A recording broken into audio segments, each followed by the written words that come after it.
eh, a partir de esta clase ya vamos a ingresar a lo que sería la materia en sí misma de hormigón armado 2. Todas las clases que hemos pasado eran más que nada repaso de materias anteriores, ¿no? El fin de hacer eso es que van a ver que donde la mayor parte de los alumnos tienen dificultades, no son con cosas en sí de la materia de hormigón 2, sino son por cosas de isostática, ya sean reacciones, esfuerzos internos, o también tienen problemas en hormigón 1, ¿no? Tal vez porque no se olvida, ¿no? A veces se ha olvidado o no han practicado mucho, por último no lo han visto, pero hay muchos compañeros que tienen, ¿no?, esa falencia en cómo se diseña una armadura, cómo se calcula la cantidad de barra, ¿no? Qué es lo que se tiene que verificar, entre otras cosas. Entonces, todas las cuatro clases que hemos pasado era más que nada para repasar esos conceptos. Ahora sí, a partir de esta clase ya estamos entrando netamente a lo que sería hormigón armado 2. Bien, entonces, para empezar de este curso, vamos a ver lo que son los estados límites de servicio. Ya vamos a ver cuáles son, cómo es que se hace ese control a través de unos ejercicios. Bien, para iniciar entonces esta parte es necesario entender un poco algunos conceptos. Ya estos son definiciones. Bueno, es teoría de esta materia, pero es una tarea que la estamos resumiendo. Aquí vamos a ver solamente lo justo y necesario que necesitamos para hacer estos ejercicios. Bien, hoy en día cualquiera, sea cual sea la estructura, necesita cumplir principalmente con cuatro requisitos. Uno, la seguridad resistente, es decir, no tiene que colapsar. Dos, la funcionalidad, tiene que cumplir el propósito por el cual fue creada esa estructura. Tres, la durabilidad, tiene que alcanzar el tiempo de vida útil, ¿no?, el cual fue diseñado. Y cuatro, el buen aspecto. ¿Cómo es eso? ¿No? Le decía de que una estructura, sea cual sea, puede ser un edificio, ¿no? Puede ser un canal, un tanque de agua, ¿no?, una carretera. Tiene que cumplir, sea cual sea la estructura, tienen que cumplir con estos cuatro requisitos. Hoy en día se requiere también de otros dos requisitos, ¿ya? Estos no tienen nada que ver con la parte estructural, no tienen nada que ver con la parte constructiva. Son aspectos que no se pueden dejar de lado, ¿no? Pero que no influyen en sí mismo en el cálculo, digamos, en la funcionalidad de cómo es que va a trabajar la estructura. Uno es el impacto ambiental. Hoy en día, por el tema del cambio climático, ¿no?, que estamos viviendo, ¿no?, con temperaturas cada vez más extremas, ya ha sido una llamada de atención para todos, y es por eso que cada día, o mejor dicho, cada vez es más importante el tema de que el daño que hagamos al medio ambiente sea menor. Y otro es el tema económico, ¿no? A fin de cuentas, si no hay dinero de por medio, pues no se puede llevar a cabo ninguna obra, ¿no? Son dos aspectos que también se toman en cuenta hoy en día.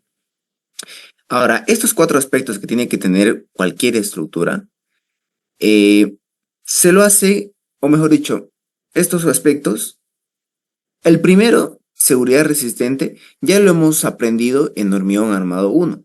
¿Cómo es eso? En hormigón armado 1 nos enseñaban lo que se conoce como los estados límites de servicio. Es una forma de diseñar las estructuras, ¿no? ¿En qué consiste? ¿Cuál es la filosofía que hay detrás de los estados límites últimos? ¿Ya? Los estados límites últimos, quise decir. En esta filosofía de diseño, las cargas se tienen que mayorar, ¿no?, para prever la peor situación posible, y la resistencia de los materiales se disminuye también para prever la peor situación posible. ¿Ya? Cuando uno diseña vigas, columnas, losas, estribos, sea cual sea el elemento, se rige bajo esta filosofía de diseño, ¿no? Estamos tratando de prever la peor situación posible. Estoy recalcando el hecho de que en este estado límite último, las cargas se mayoran y las resistencias se disminuyen para prever la peor situación posible. Ahora, estos tres aspectos de acá, la funcionalidad, la durabilidad y el buen aspecto, son cubiertos a través de lo que se conoce como los estados límites de servicio. ¿Ya? Es otra filosofía aparte a lo que hemos aprendido en hormigón 1. En estos estados límites, la principal característica que tiene es que las cargas no se mayoran, ¿no? A diferencia de los estados límites últimos, aquí no se mayoran. Se trata de simular, digamos, la condición, o mejor dicho, se trata de simular un entorno lo más real posible a lo que vamos a tener en físico, ¿no? Lo que vamos a tener realmente. ¿Ya? Bien, ahora, la pregunta es, ¿no? ¿Cómo es que podemos garantizar estos tres aspectos? La funcionalidad, la durabilidad y el buen aspecto. Para eso, para garantizar, digamos, que se cumplan con estos tres requisitos, se tienen que hacer tres controles, siendo estos el control de fisuración, ¿ya? El control de deformación y el control de vibración. Ahora, van a notar que yo hago mucho énfasis en el tema de control, ¿ya? Es muy necesario recalcar de que lo que hay que hacer para poder garantizar estos tres aspectos es hacer un control a estos tres fenómenos, a la fisuración, la deformación y la vibración. Digo control porque estos fenómenos no se puede evitar, no podemos evitarlo, sí o sí van a aparecer. ¿Ya? La fisuración van a ver que sí o sí aparece fisura, ya vamos a explicar por qué se da eso. La deformación también. Ustedes han visto en resistencia a los materiales uno y 2 de que cuando uno aplica un esfuerzo, eso conlleva que existe una deformación, ¿no? Y obviamente las estructuras pues tienen que soportar varios tipos de cargas. Entonces, sí o sí se van a deformar, eso no podemos evitarlo. Y lo mismo ocurre con la vibración. Es algo que tampoco, digamos, se puede evitar porque nosotros no controlamos la naturaleza de ciertas cargas. Por ejemplo, el viento, ¿no? El viento sería magnífico poder controlarlo, pero ahí lo tienen, digamos, ¿no? Ahí lo pueden ver. No podemos hacer nada cuando llega un fuerte ventarrón, ¿no? Cuando llega esos vientos bastante de gran magnitud, ¿no? No podemos hacer nada contra eso. Y sí o sí, hay que considerarlos.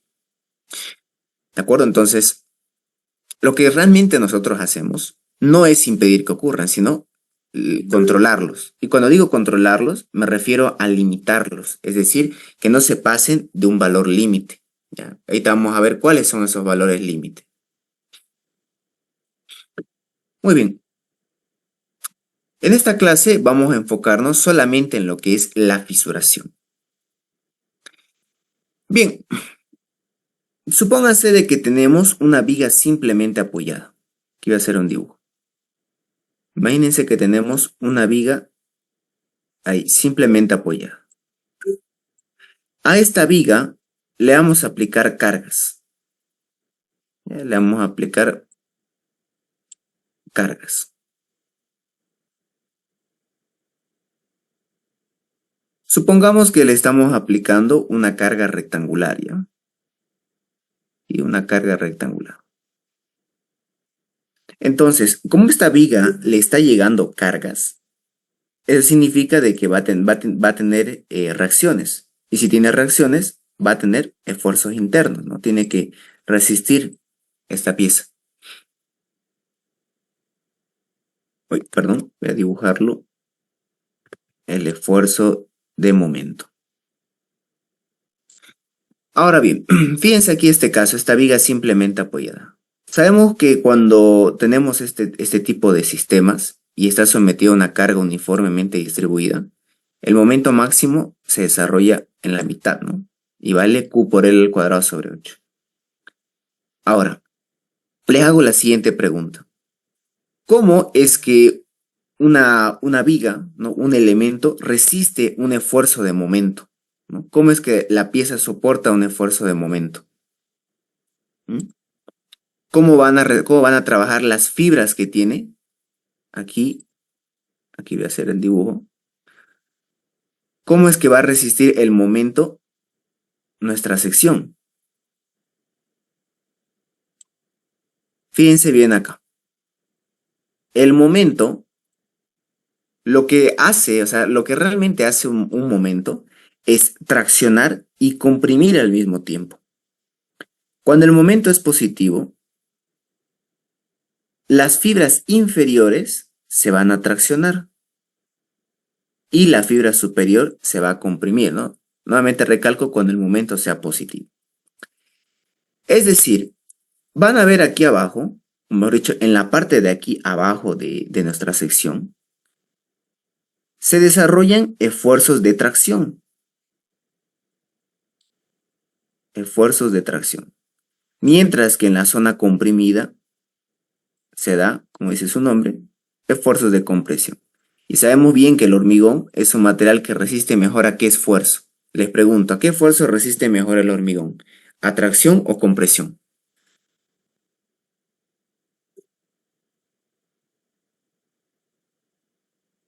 ¿Mm? ¿A qué esfuerzo resiste mejor el hormigón? ¿A tracción o compresión?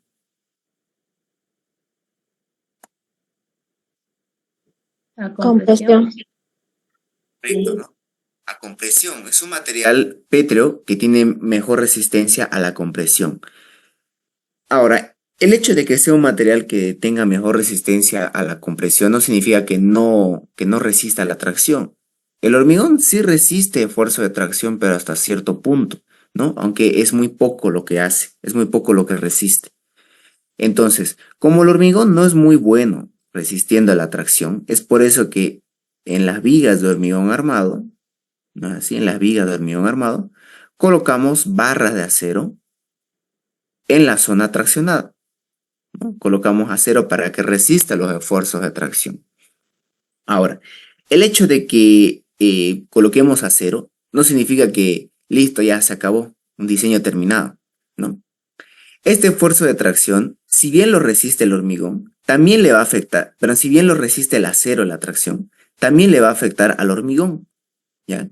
Y es por eso de que el hormigón empieza a fisurarse. Esas fisuras, ¿ya? Las fisuras que aparecen en la viga,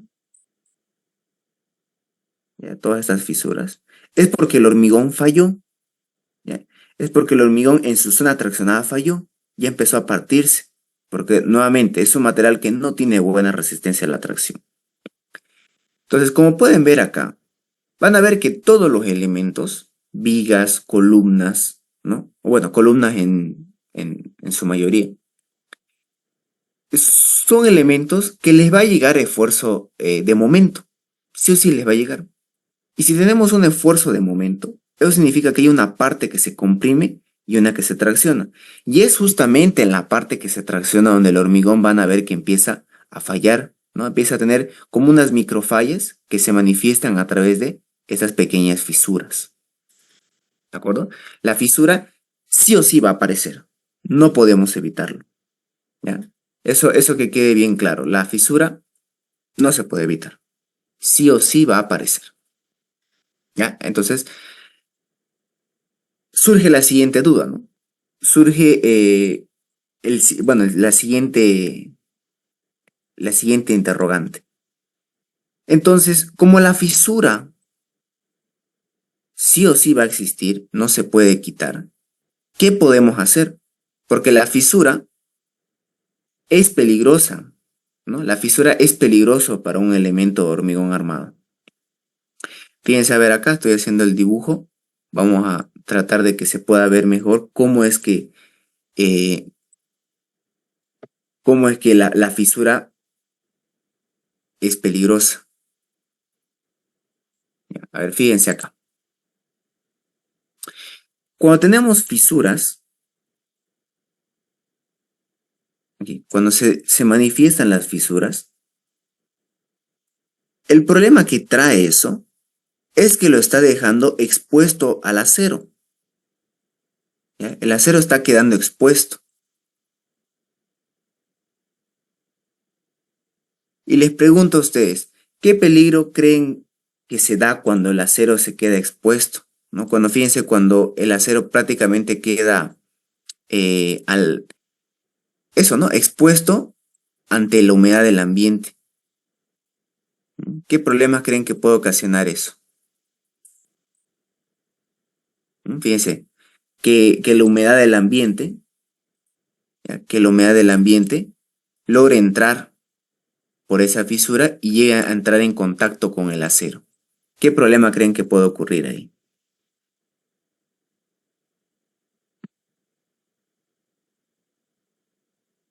¿Mm? La corrosión del acero, ¿no? Correcto, se empieza a oxidar. Es un proceso que empieza primero con la oxidación del acero. Y esto es muy notorio porque este óxido sale al exterior y ahí es donde uno puede ver, ¿no? En las paredes unas manchas de óxido, ¿no? Sale al exterior todo ese óxido. Pero lo realmente peligroso de esto es que, como dice la compañera, ya, el acero se corroe. ¿Cómo es eso? Fíjense bien acá.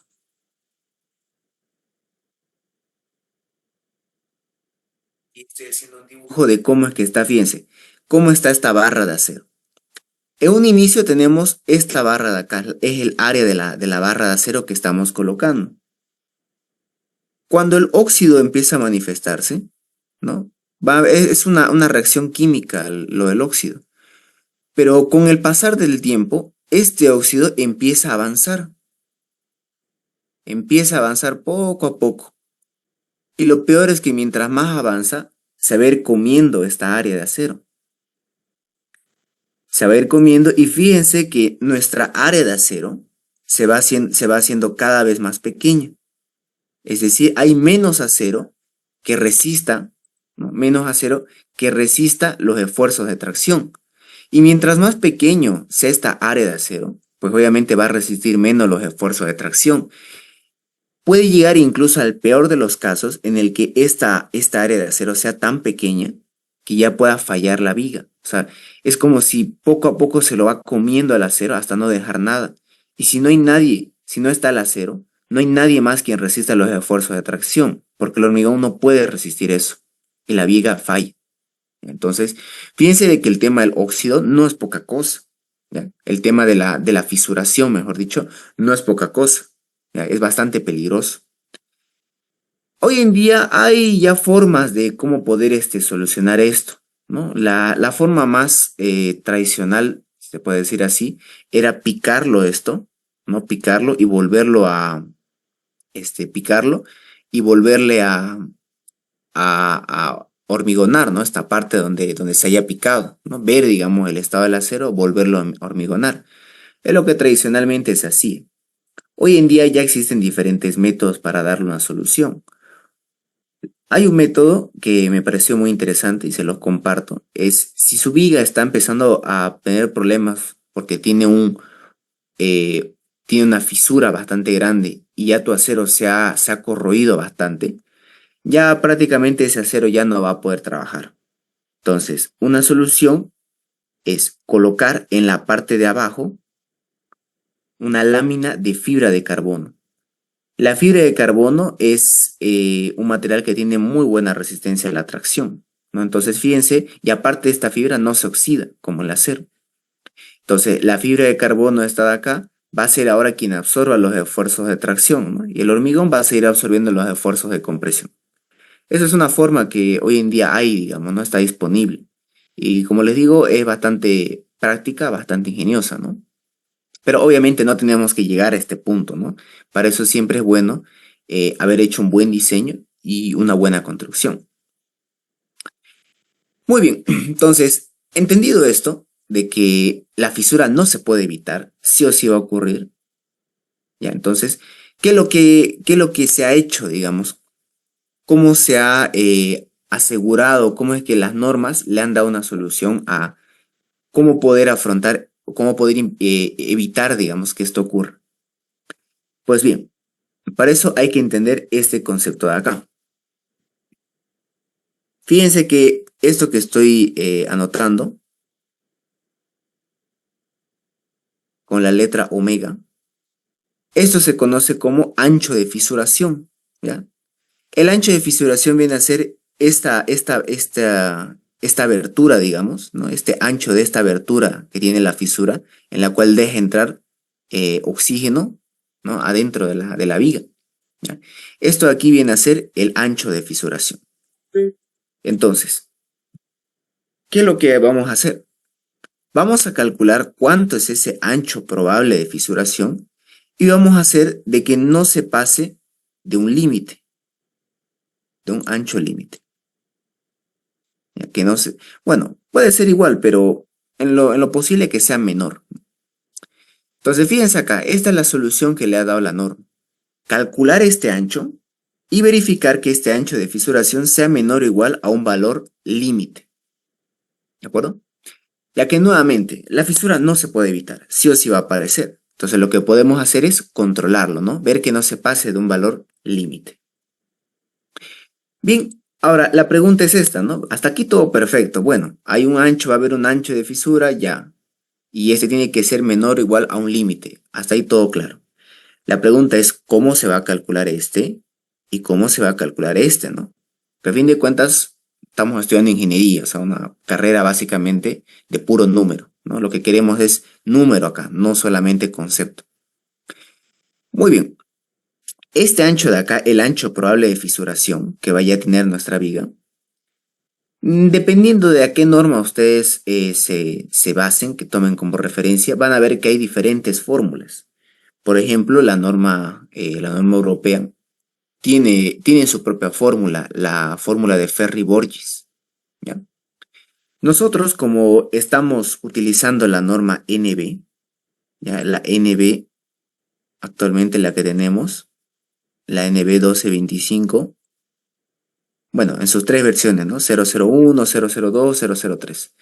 Es una norma que ha tomado mucha inspiración, por no decir que es casi una copia de la norma ACI, que esta es una norma americana, ¿no? La norma ACI 318. La norma ACI 318 tiene su propia fórmula para calcular este ancho probable de fisuración, y esa es la fórmula de Gerheli-Lutz.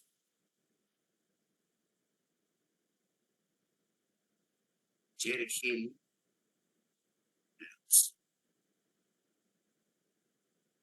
Y además, la norma ACI tiene una tabla en la cual han clasificado cuánto sería este ancho límite, cuánto sería este ancho de fisuración que no me puedo pasar.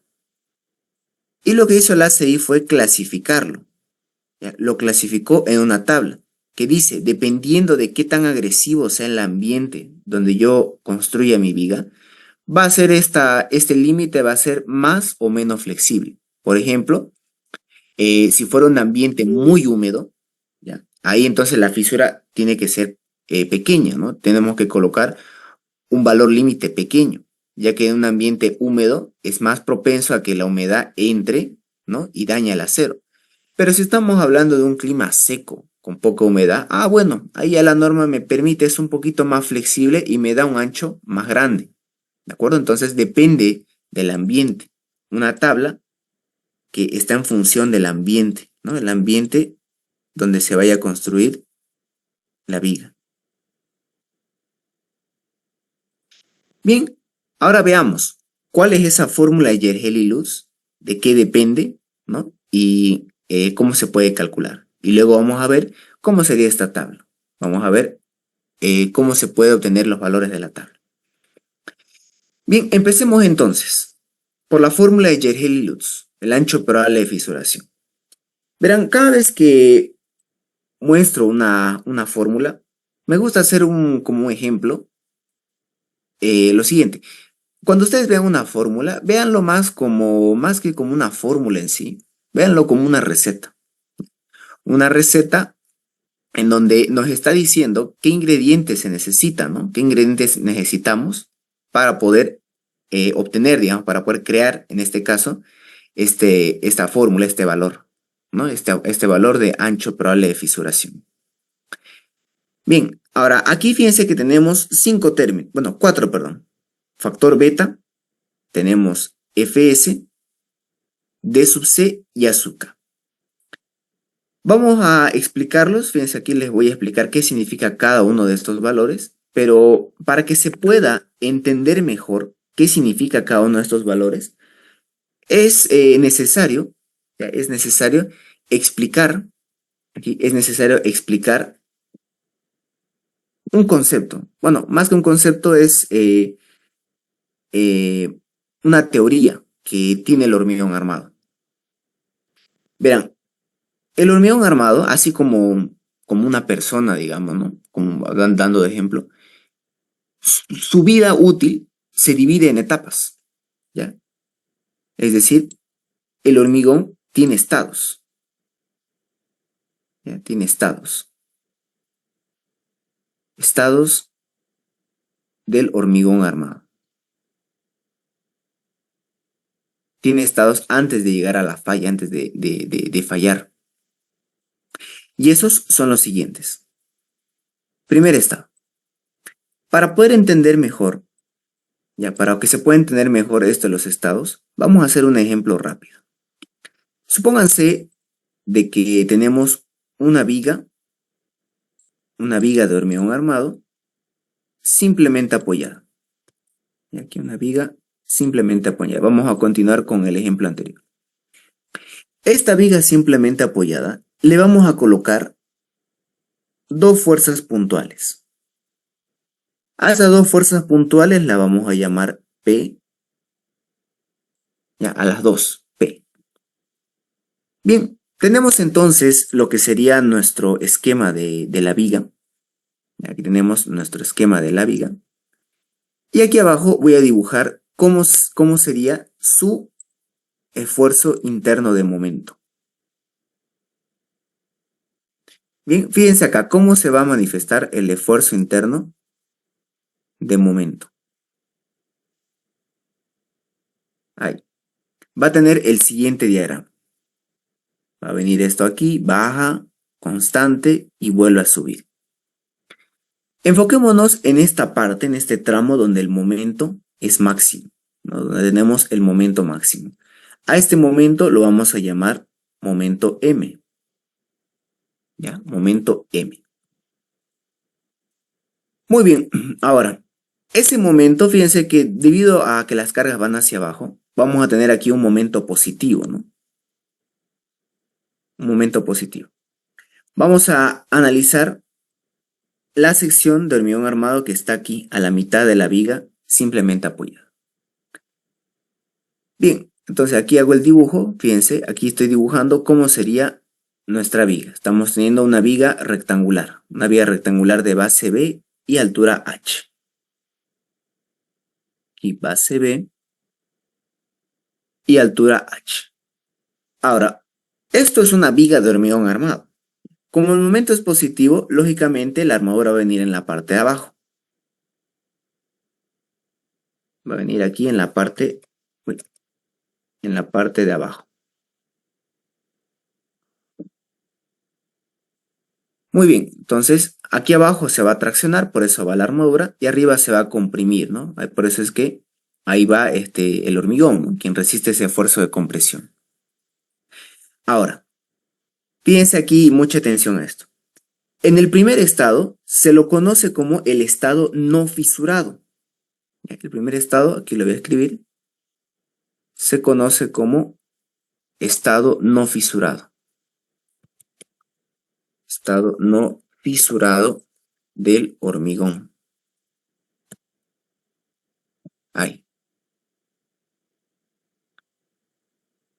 Aquí.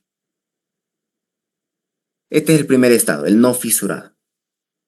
Como su propio nombre lo indica, en esta fase, digamos, del hormigón, los esfuerzos o las cargas que le llegan a la viga no son tan grandes, ya son cargas relativamente pequeñas, ya son cargas que como no son muy grandes, el hormigón no ha presentado ninguna fisura, porque los esfuerzos de tracción que tiene en la parte de abajo no son muy grandes, ¿ya? Entonces, si aquí la pieza de hormigón armado ya le está llegando esfuerzos de tracción y compresión que no son muy grandes, el hormigón por sí solo los puede resistir. Ya, o sea, mucha atención acá. En este primer estado, el hormigón está resistiendo tanto la tracción como la compresión, ya, porque la tracción aquí no es muy grande. En este primer estado, se hace una simplificación, y es que no se toma en cuenta el aporte del acero, ¿no? Mucho ojo a eso. En este primer estado no se está tomando en cuenta el aporte del acero. Se asume que toda la pieza es netamente de hormigón armado, es de hormigón, ¿ya? Es puramente hormigón. Si esta viga es puramente hecha de hormigón, es válido, podemos aplicar lo que hemos aprendido Es válido lo que hemos aprendido en resistencia de los materiales 1, ¿no? ¿Qué hemos aprendido en Resi 1? Fíjense acá. El esfuerzo de momento que tenemos aquí, este momento M, ¿ya? Este momento M, que vendría así, este momento M, tracciona, ¿ya? Tracciona en la parte de abajo y comprime en la parte de arriba. Como el hormigón es capaz de aguantar ambos esfuerzos, vamos a tener el siguiente diagrama de tensiones normales, que como pueden ver es exactamente igual a lo que veíamos en la materia de resistencia de los materiales 1, ¿no? Acuérdense, en esa materia teníamos un momento que produce tensiones de compresión, tensiones normales negativas, ¿no? Y tensiones normales positivas. Donde la característica que veíamos en Resi 1 era que aquella fibra, si quieren verlo así, ¿no? Aquel punto de este diagrama de acá, donde las tensiones se hacen cero, ¿no? Donde aquí no hay tensiones, aparecía lo que conocemos como el eje neutro, ¿no? Que en sí la definición del eje neutro sería, ¿no? Aquella distancia donde las tensiones son nulas, ¿no? Donde no hay tensiones. Y algo curioso que teníamos en Resi 1 era que el eje neutro coincidía con el centro de gravedad de la pieza. Coincidía con el centro de gravedad. Y voy a colocar la distancia Y sub G. ¿De acuerdo? Fíjense bien. El eje neutro coincide con el centro de gravedad de la viga. Muy bien, entonces, fíjense acá. Este es el primer estado del hormigón, el no fisurado, donde las tensiones son normales, como hemos aprendido en Resi 1, ¿ya? La viga, o mejor dicho, el hormigón es quien resiste todo el esfuerzo de momento que le llega, porque las tensiones de tracción aquí abajo no son muy grandes, son bastante pequeñas. Bien, ahora, incrementemos estas fuerzas P, ¿ya? Aumentémosle de valor. Permítame un rato. A estas fuerzas P hagámoslas más grandes. Aumentémosle el valor de la fuerza P. Bien, si aumentamos el valor de la fuerza P, fíjense acá voy a hacer el dibujo. Si aumentamos la intensidad de las fuerzas P, lógicamente el momento se va a hacer más grande. ¿Ya? A estas fuerzas vamos a llamarlas P sub K. Y P sub K. ¿De acuerdo? Bien, estas dos fuerzas de acá, como ahora son más grandes, van a empezar a producir fisuras. ¿Ya? Estas fuerzas, como ahora ya son más grandes, aquí vamos a ver que en nuestra viga ya empieza a manifestarse las primeras fisuras. ¿Ya? Bien, aquí abajo voy a dibujar lo que sería el diagrama de fuerzas normales que va a tener. Fíjense. Vamos a tener acá esfuerzos normales debido a las fuerzas P. Bien, estas fuerzas, habíamos dicho, como son más grandes, producen que el momento también sea más grande.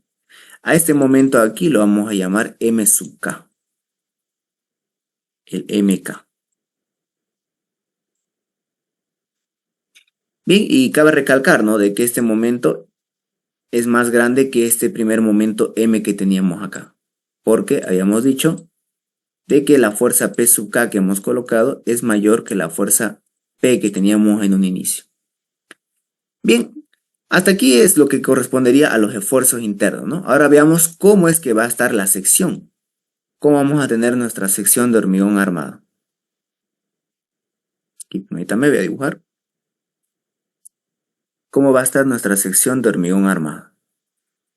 Pues bien, En este segundo estado, como ya empiezan a aparecer fisuras, eso quiere decir que el hormigón en la parte de abajo, ¿sí?, ya no es capaz de resistir los esfuerzos de tracción, ya no puede.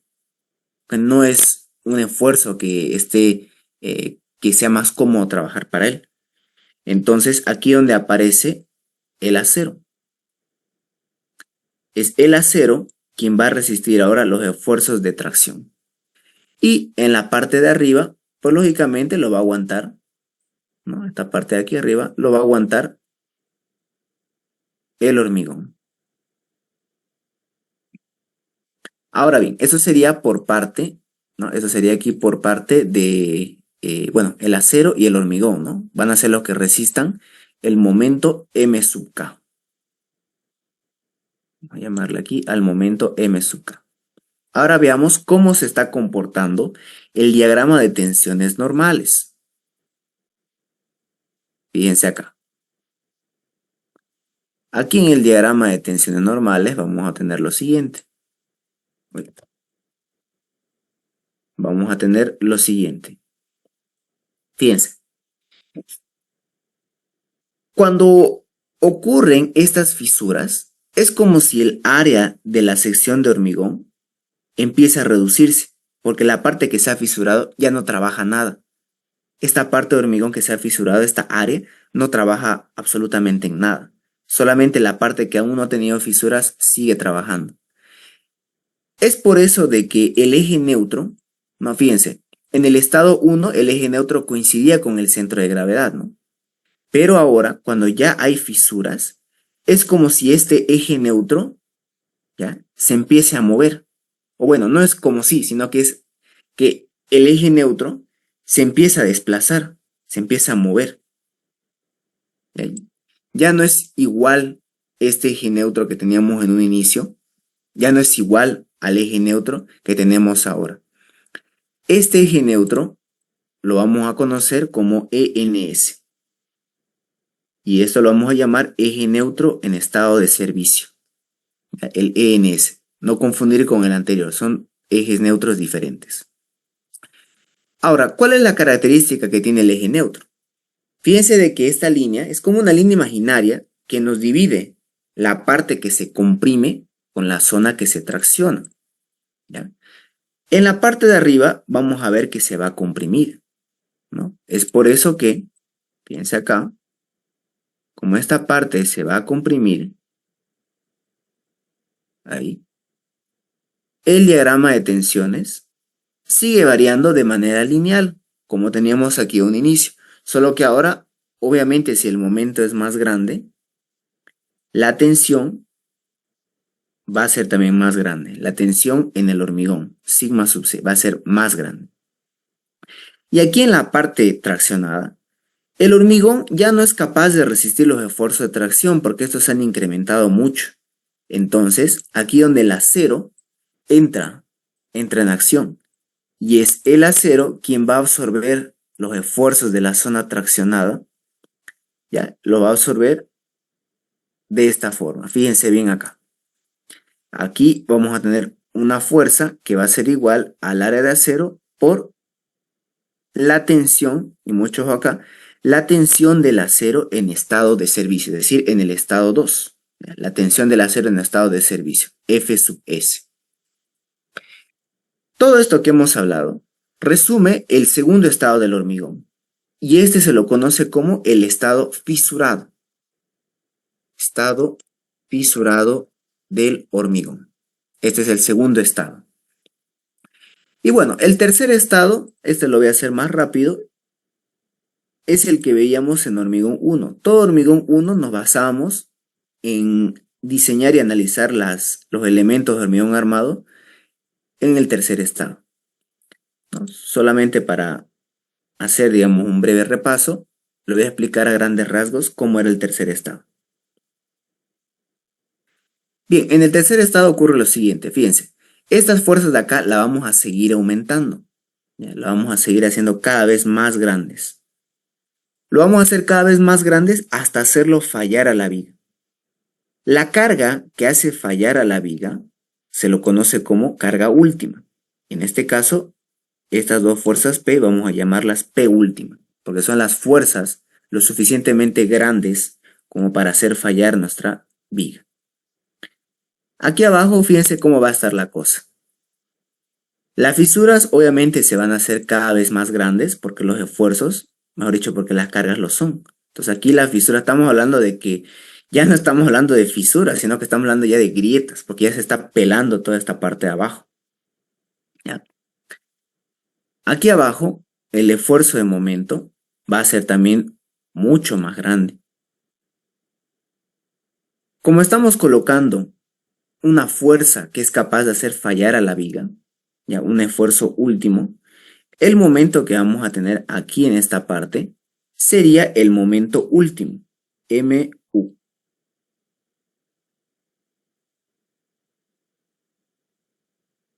Bien, entonces, fíjense ahí, tenemos el esfuerzo de momento último, el momento que ha hecho fallar a la pieza. Bien, ¿cómo sería ahora aquí su sección? Fíjense bien acá, cómo va a ser la sección en el estado último.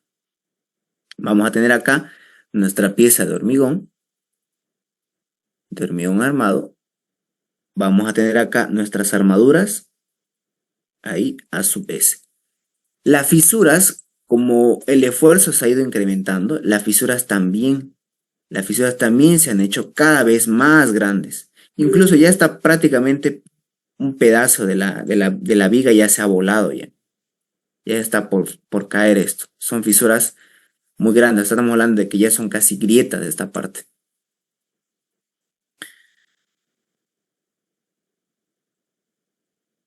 Bien, aquí arriba, fíjense bien, como estas fisuras han ido avanzando cada vez más, eso hace que también el eje neutro empiece a subir más. O sea, aquí el eje neutro ha subido más todavía.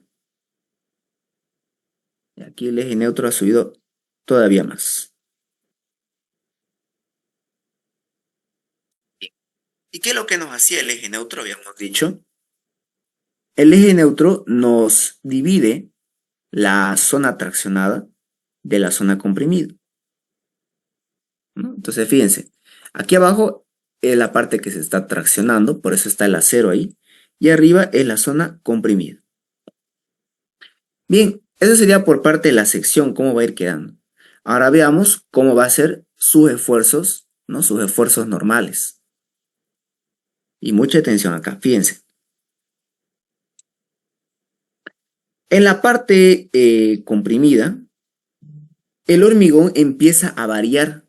Su diagrama de esfuerzos normales ya no es triangular, ahora tiene forma de parábola de tercer grado.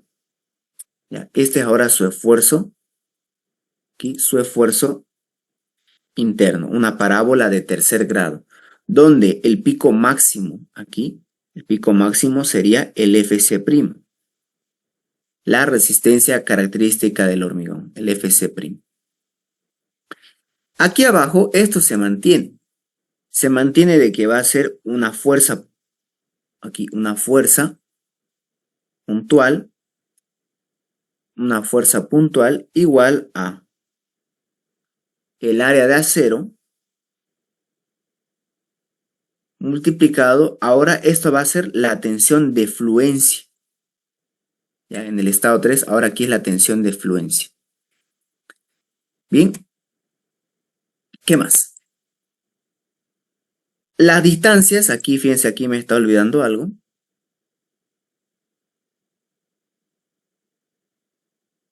Las distancias, fíjense acá, desde el borde comprimido hacia el eje neutro, fíjense que fue variando.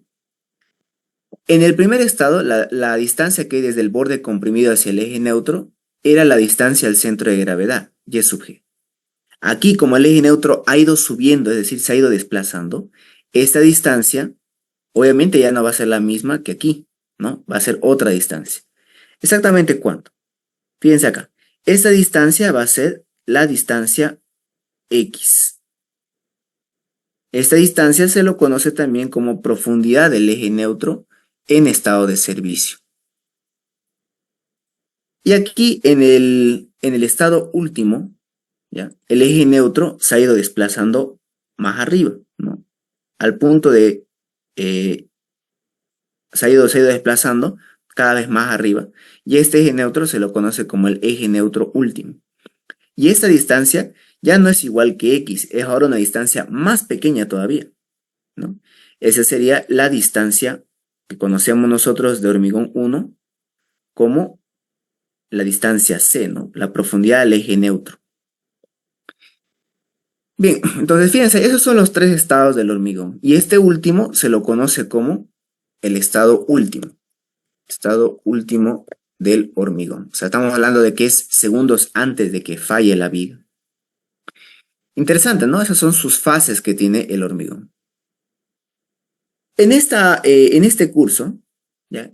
En este curso en hormigón 2, en esta primera parte, nos vamos a centrar acá, en estos dos estados, ya que es en estos dos estados lo que engloba el tema de los estados límites de servicio, ¿ya? Este último de acá, todo lo que se diseñaba de hormigón 1, ¿no? Todo lo que se diseñaba bajo la filosofía de los estados límites últimos, era en este estado de acá, era con toda la teoría de hormigón 1 lo que se veía aquí. Pero ahora, aquí surge igual una duda, ¿no? Hay algunos que dicen, entonces ya no me va a servir nada de hormigón 1, me voy a enfocar solamente en hormigón 2. Tampoco así, les explico. El tercer estado nos sirve para diseñar, es decir, para calcular las armaduras. Todas las armaduras que se hacen, sea cual sea el elemento, se lo hace aquí, en el estado límite último, aquí donde se calculan las armaduras, se diseñan las armaduras. Y en el estado límite de servicio, lo que hacemos es verificar. Vamos a verificar.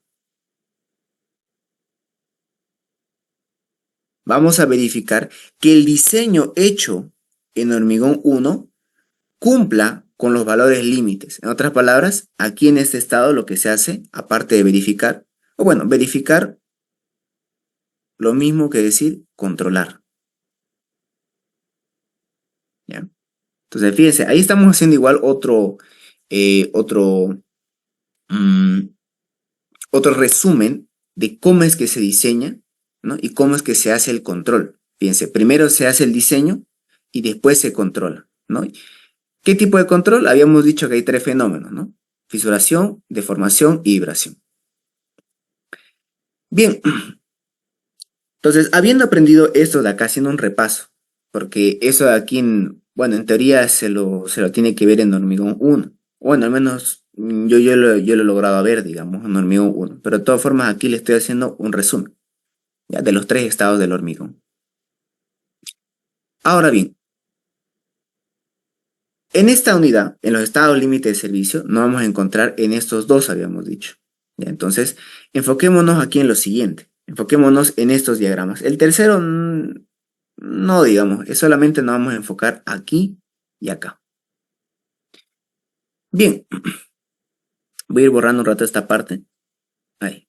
Sigamos entonces con aquí, con la fórmula de Yergel y Lutz. Habiendo hecho este repaso, vamos a entender de mejor manera qué significa cada uno de estos valores. Empecemos por acá. Beta.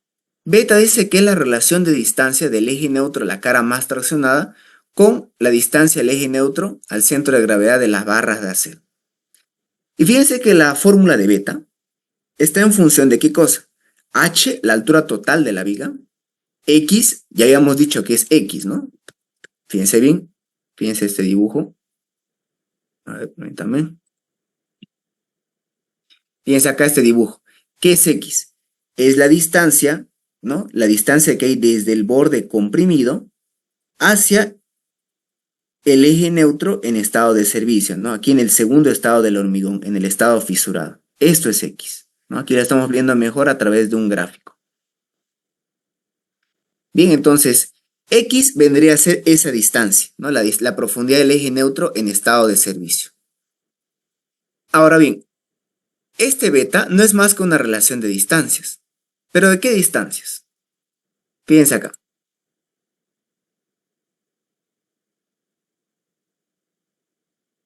Voy a dibujar aquí a lo rápido. Voy a dibujar acá una viga de hormigón armada. Esta viga de altura H tiene armadura traccionada. Es decir, aquí tiene su A sub S. Área de armadura traccionada.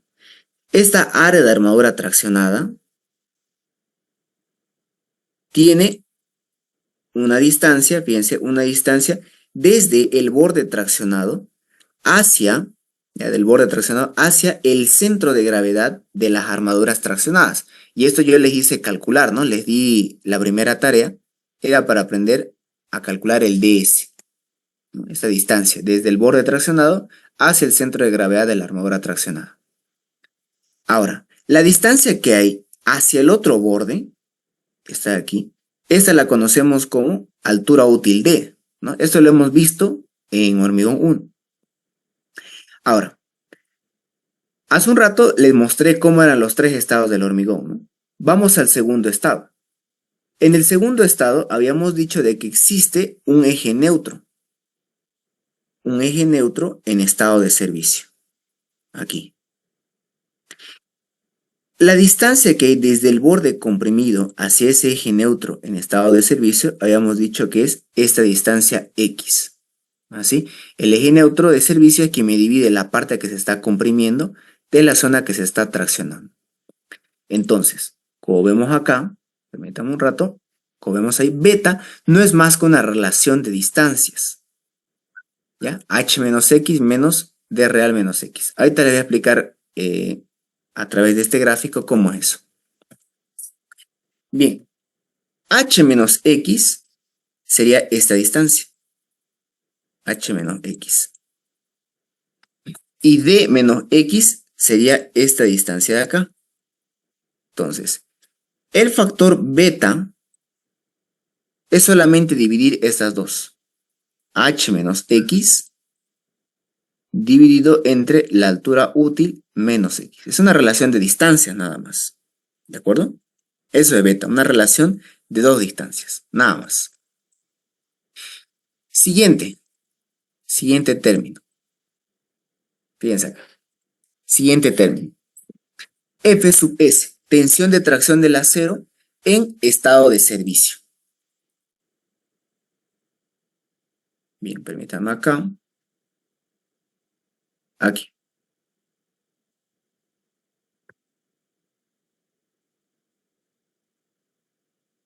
Bien.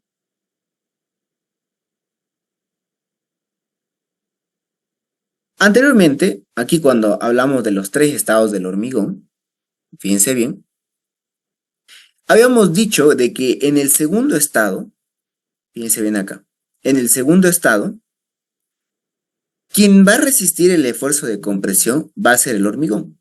Y quien resiste el esfuerzo de tracción es el acero. Pero exactamente, ¿cuánto es lo que resiste? Fíjense bien, la fuerza de tracción del hormigón, pero la fuerza de tracción del acero, va a ser igual a sub S por la tensión del acero en este estado.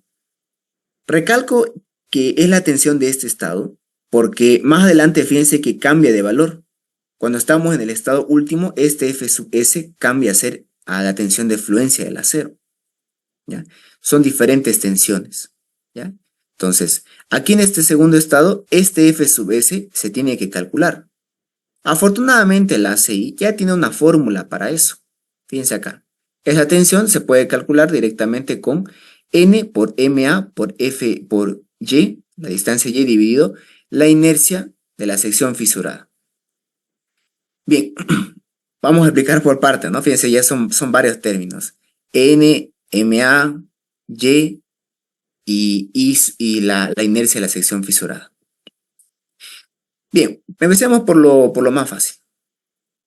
Vamos acá.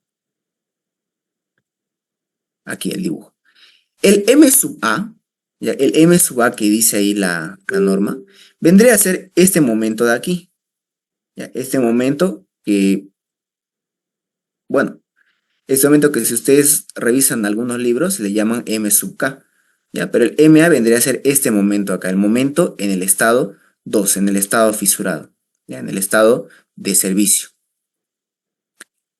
La distancia Y, a ver, volvamos aquí a la diapositiva. Aquí. Ya. La distancia y es parecido a la distancia x, solamente que es una distancia, eh, digámoslo así, ya es una distancia, a ver, mejor se los anoto, mejor se los dibujo para que se pueda ver, digamos, qué es y. A ver, hace un rato les hice el siguiente dibujo, fíjense bien acá, les dije, vamos a tener, ¿no? Una viga, ¿no? Una sección de hormigón armado, el cual va a tener aquí armadura en la zona traccionada, de esta forma, ahí, área de armadura. Y en la parte de arriba va a tener el hormigón ser quien resista el esfuerzo de compresión. ¿Y quién es el que me limita? ¿Quién es el que me divide en el estado 2, en el estado fisurado? ¿Quién es el que me divide la zona comprimida y la traccionada? Ese es el eje neutro en estado de servicio. La distancia que hay desde el borde comprimido hacia ese eje neutro en estado de servicio, esto de aquí es X. Muy bien, ¿qué más? Fíjense acá. La distancia que hay desde el borde traccionado hacia el centro de gravedad de las armaduras traccionadas, este es el ds, ¿no? Ya lo conocemos. Ahora, y vendría a ser la distancia que hay desde el centro de gravedad de las armaduras traccionadas hacia el eje neutro en estado de servicio. Esto es y, ¿ya? Es esta distancia de acá. También vamos a poder calcularla, ¿no? Se va a calcular sin ningún problema esta distancia de acá, la distancia y. Ahora, aprovechando que tenemos el gráfico, ¿no? Para explicar qué es I sub CR. Verán, I sub CR, o también llamado como inercia a la sección fisurada, es una inercia, que acuérdense lo que vimos la primera clase, la inercia lo habíamos definido como un valor, como un número, que me dice qué tan resistente, ¿no? Es una pieza a girar, a doblarse. En el estado 2 se hace la siguiente suposición. ¿Ya? Fíjense acá. El estado 2 habíamos dicho que es el estado fisurado, ¿no? Es decir, aquí ya van a aparecer fisuras en la zona traccionada. Entonces, en el estado 2, ¿ya? Se calcula como, o mejor dicho, se toma como inercia de esta sección solamente a la parte del hormigón que está comprimida y al acero que hay en la zona traccionada. ¿Ya? Mucho ojo con eso. ¿Ya? Fíjense de que prácticamente, ¿no? Para calcular el I sub CR, que lo conoce también como, se conoce también como inercia de la sección fisurada, esta inercia solamente está tomando en cuenta el área de hormigón que está comprimido y el acero que hay en la zona traccionada. Nada más, no toma en cuenta nada del hormigón que está aquí en esta parte. Es como si no existiera hormigón aquí en esta parte. Se lo está despreciando. Ya, solamente está tomando en cuenta el hormigón en la zona comprimida y el área de acero de la zona traccionada. Nada más. Ese es el I sub CR. Es la inercia que me aporta esta zona de acá, el hormigón comprimido, y el acero aquí en la zona traccionada respecto a este eje de acá, al eje neutro en estado de servicio. Pero para poder calcular esta inercia, ya, ahí se tiene que hacer antes un artificio. Verán, para poder calcular la inercia que me aporta, ¿no? Esta zona de aquí y esta de acá, se tiene que homogenizar, o sea, se tiene que trabajar bajo un solo material. ¿Ya? No puedo yo calcular la inercia que me da el hormigón y luego sumarle la inercia que me da el acero. Para poder calcular la inercia, ¿no? Como se debe, se tiene que homogenizar, o sea, hay que trabajar con solo un material. Lo que se hace es convertir al acero, lo vamos a convertir en su equivalente de hormigón. ¿Ya? Vamos a pasar de acero a su equivalente de hormigón. Y la pregunta que uno se hace es, ¿cómo puedo hacer eso? ¿Cómo convierto, ¿no? ¿Cómo convierto un material a otro? Para eso se lo multiplica por un factor. el factor de homogeneización N. Ese factor de homogeneización lo hemos visto en resistencia a los materiales. El factor de homogeneización no es más que dividir dos módulos de elasticidad. Por un lado tenemos el módulo de elasticidad del material que tenemos, en este caso es acero, lo que realmente hay, módulo de elasticidad del acero, y dividirlo entre el módulo de elasticidad del material al cual queremos llevar. En este caso queremos llevarlo a hormigón. El módulo de elasticidad del acero lo conocemos, es un número, es un valor que lo hemos aprendido desde Resi 1. Sabemos bien de que el módulo de elasticidad del acero es 2.100.000, ¿no? O si quieren verlo así, 2,1 por 10 a la 6 kilos sobre centímetro cuadrado. Ahora, el módulo de elasticidad del hormigón, este no es tan fácil, no es un valor fijo, se tiene que calcular. Pero afortunadamente, la ACI ya tiene una fórmula para poder calcular el módulo de elasticidad en función a la resistencia característica de ese hormigón. Entonces, fíjense aquí, podemos calcular el módulo de elasticidad del hormigón y con eso podemos hallar el factor de homogeneización. Y con el factor de homogeneización podemos convertir esta área de acero a hormigón.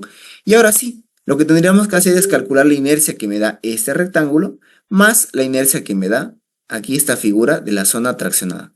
La suma de esas dos inercias nos va a dar lo que sería el momento de fisuración ICE. Bien, entonces hasta ahí, fíjense, ya estamos viendo qué serían estos valores de acá. El MA, habíamos dicho, es el momento en el estado 2. El Y, ya vimos esa distancia. El N, el factor de homogeneización. Y CR es la inercia cuando estamos en el estado 2. Aquí lo he colocado, ¿qué sería esa Y? Ahora, DC, A sub K y NB. Fíjense que van muy de la mano estos valores. DC, A sub K y NB. Para eso, nuevamente, vamos a ir con un dibujo, porque con dibujo se puede apreciar mejor, ¿no? Con dibujo se entiende mejor. Bien, empecemos por el DC. ¿Qué es el DC? Supónganse ustedes que tengan la siguiente viga, una viga que va a resistir este momento positivo. Y al haber hecho el diseño de su viga, ustedes terminaron colocándole, fíjense acá, supónganse que le han colocado 2 barras de 20 y 5 barras de 16, de esta forma. Estoy exagerándolo la proporción de la armadura para que se pueda distinguir, ¿no? Cuáles son las de 20 y cuáles las de 16. Ya, supónganse de que en este diseño que han hecho, han colocado 2 barras de 20 más 5 barras de 16. ¿De acuerdo? Ahora, ¿qué sería el DC? Mucha atención acá. El DC es el recubrimiento mecánico de la armadura que está en la primera fila y que es la más grande. Ya, se lo estoy diciendo de otras palabras, porque si ustedes revisan, y tiene un término más técnico esto acá, ¿no? Pero mejor se los explico con mis propias palabras, digamos, ¿no? Ahí tal vez se puede entender mejor qué es el DC. Es la distancia, o mejor dicho, es el recubrimiento mecánico que hay de la barra que está en la primera fila más robusta. En este caso, fíjense que en la primera tenemos 2 filas de armaduras, ¿no? Esta de aquí y esta fila de acá. La primera fila vendría a ser esta de aquí. Y la más robusta son estas 2 barras de 20 que están en los extremos. Entonces, DC sería la distancia que hay desde el borde traccionado hacia el centro de gravedad de la armadura que está en la primera fila y que además es la más robusta. Este de aquí vendría a ser el DC.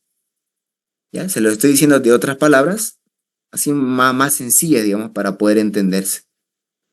Porque si uno quisiera ir a la definición técnica de D sub C, pues sería esta acá, ¿no? Recubrimiento mecánico de la barra más cercana a la cara traccionada de la sección. Bien, y finalmente A sub K. ¿Qué vendría a ser A sub K? Aprovechemos el dibujo que teníamos aquí.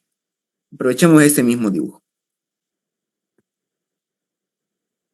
Bien, A sub K vendría a ser, aquí voy a dibujar, A sub K vendría a ser el área de hormigón que envuelve a una sola barra. Esto de acá es el azúcar, el área de hormigón que envuelve a una sola barra. Ahora, como pueden ver, hacer ese cálculo no es nada fácil. Ver cuánto de área de hormigón está protegiendo, está envolviendo a una sola barra. Para poder obtener este valor, ya para poder obtener cuánto es el área de hormigón que protege una barra, se hace el siguiente cálculo aproximado, ¿no? Más que nada por cuestiones de facilidad. Piensa acá, ¿cómo se hace esto? ¿Cómo se calcula esa área azúcar para cada barra? Primero, tenemos que definir, ¿no? Se tiene que conocer el DS. El DS habíamos dicho que es el recubrimiento mecánico de las armaduras traccionadas, es decir, la distancia que hay desde el borde traccionado hacia el centro de gravedad de todas las barras traccionadas. Ese es el DS. Ahora, fíjense qué más. La base de la viga sabemos que es de ancho B, ¿no? Así de manera general es de ancho B. Ahora, fíjense en esto. Vamos a duplicar el DS. Vamos a hacerlo por 2 veces. DS aquí va a ser 2 veces. Fíjense entonces que aquí estamos creando un área. Aquí estamos creando un área. Un área rectangular. ¿De acuerdo? Aquí. Un área rectangular. Ahora bien, esa área rectangular, ustedes ven claramente que es ancho B por 2 veces DS. O sea, en otras palabras, 2 veces el ancho B por DS. Ese sería el área de ese rectángulo. Ahora, este rectángulo lo vamos a dividir entre el número de barras para obtener de esa forma un aproximado de cuánto es el área de hormigón que va a proteger a cada barra, ¿no? Estamos calculando de manera aproximada cuánto va a ser el área de hormigón que protege a una sola barra. Entonces, aquí sale que esta área se lo va a dividir entre el número de barras que tengamos y esto vendría a ser el A sub K. A sub K. Bien, ahí tenemos entonces lo que es el A sub K, 2 veces el DS por B sobre el número de barras. Ahorita les voy a explicar qué es eso de D real, DS real. Ya ahorita va a quedar más claro qué son esas dos cosas. Bien, una vez que tengamos todos estos ingredientes, recién podemos pasar aquí a la receta y vamos a poder calcular el ancho probable de fisuración. Ahora, eso por un lado, así se calcula el ancho probable de fisuración, el omega. Habíamos dicho de que este valor, como no se puede evitar, lo que hacemos es controlarlo. Es decir, vamos a verificar que no se pase de un valor límite. Este valor límite depende de la ubicación en la cual se encuentre nuestra viga. Fíjense, por ejemplo, en un clima seco o con membrana protectora, dice que, por ejemplo, ¿no? La ciudad de La Paz, el ancho probable de fisuración no tiene que pasarse de 0,41 milímetros. Cuando estamos en un clima húmedo, por ejemplo aquí en Santa Cruz, no tiene que pasarse un valor de 0,30 milímetros.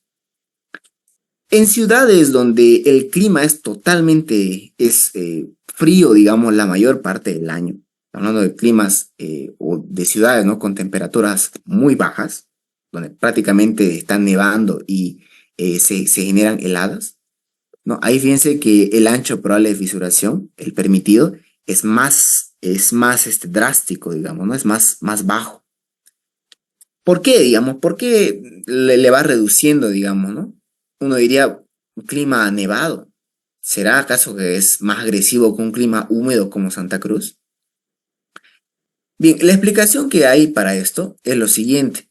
Pasa de que en estos climas, bueno, en estas ciudades donde el clima es muy frío, ya donde el clima es realmente complicado, ocurre lo siguiente. En sus elementos se genera, o mejor dicho, se forma como una capa de hielo. ¿ya? O sea, se congela prácticamente la cara externa de su elemento, ya sea una losa, una viga, por ejemplo, se congela. Y para poder, esto de que está congelado es muy hasta peligroso, ¿no? Imagínense un vehículo o una persona puede patinar en esta parte y se puede accidentar.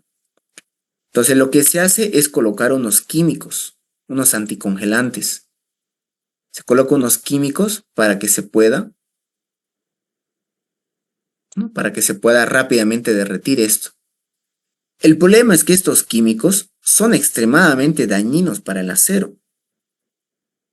¿Ya? Son muy dañinos para el acero que tenga nuestro elemento. Entonces, para impedir que estos químicos logren ingresar, no logren penetrar el hormigón y lleguen al acero, es que la fisura tiene que ser bien chiquitita. Fíjense acá un valor que no se pase de 0,18 milímetros, ¿no? Para proteger esto, que no ocurra de que esos químicos no dañen la armadura que está dentro. Es por eso que en climas nevados es más exigente la cosa. Ahora, ciudades que están cercanas al mar, ciudades costeras. Esta realmente es el peor, digamos, el peor tipo de ambiente para el acero. Es un clima debido, digamos, a la proximidad con el mar. Un clima que rápidamente lo oxida al acero. Ejemplos, la ciudad de Lima en Perú, ¿no? Río de Janeiro, una ciudad bastante conocida en Brasil, ¿no? Ciudades costeras. Ahí fíjense que el ancho probable, pero el ancho permitido, el ancho límite, es más drástico todavía, es más bajo todavía. Y finalmente tenemos las estructuras de contención de agua, canales, tanques, reservorios, como son elementos que están constantemente en contacto con el agua. Ahí peor todavía, es más peligroso. Por ejemplo, un tanque de agua, piensa acá, como el tanque de agua está en contacto directo con el agua, ¿no? Valga la redundancia. Si se llega a manifestar una fisura, ¿ya? Una fisura, es demasiado peligroso porque esa agua puede entrar por esa fisura y llegar hacia el acero, ¿ya? Muchas veces para evitarse, digamos, todo este dolor de cabeza, porque fíjense que el valor límite es muy bajo y muchas veces es casi imposible llegar a ese valor, es casi imposible hacer un diseño donde tu fisura sea menor que esto. Es por eso que muchos no se fatigan y lo que hacen es colocarle una membrana plástica a las paredes. Aquí le colocan una membrana plástica que proteja, digamos, ¿no? Que aísle el agua con el tanque de hormigón. Y fíjense de que cuando colocamos una membrana protectora, el valor límite pasa de 0,10 a 0,41. ¿No? Es mucho más fácil, digamos, hacer un diseño que cumpla con la fisuración cuando tenés una membrana protectora. Bien, entonces ya conocemos lo que es. El ancho calculado lo hacemos a través de Yergel y Lutz y el ancho permisible, ¿no? A través de esta tabla. Para sintetizar, para resumir todo lo que hemos hablado, veamos el siguiente ejercicio, ¿no? En este ejercicio se va a resumir todo lo que hemos hablado. Fíjense acá. Tenemos una viga simplemente apoyada con un voladizo que tiene carga muerta y además tiene una carga muerta y una carga viva puntual, ¿no? Entre los dos apoyos. Nuestra sección va a ser una viga de 40 por 60 y nos está dando de dato lo siguiente. Vamos a utilizar un hormigón H21, ¿no? Un hormigón con una resistencia característica 210, un acero con una tensión de fluencia de 5000 kilos sobre centímetro cuadrado y lo más destacable aquí, lo más necesario, o bueno, una de las cosas necesarias para hacer el control de fisuración es saber la ubicación, dónde es que se encuentra nuestra viga, ya que al saber la ubicación vamos a poder saber por la tabla cuánto sería el ancho admisible.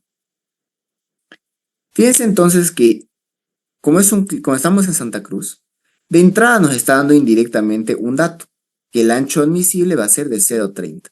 Entonces lo que vamos a hacer es calcular cuánto nos da el ancho de fisura en este tramo, ¿no? En ese tramo, y verificar que ese ancho no se pase del valor límite, es decir, del valor admisible. Muy bien, primer paso. La primera parte de esto se resume en que hay que diseñar las armaduras. Acuérdense lo que hicimos hace un rato. Acuérdense esto de acá, cuando les expliqué sobre los estados del hormigón.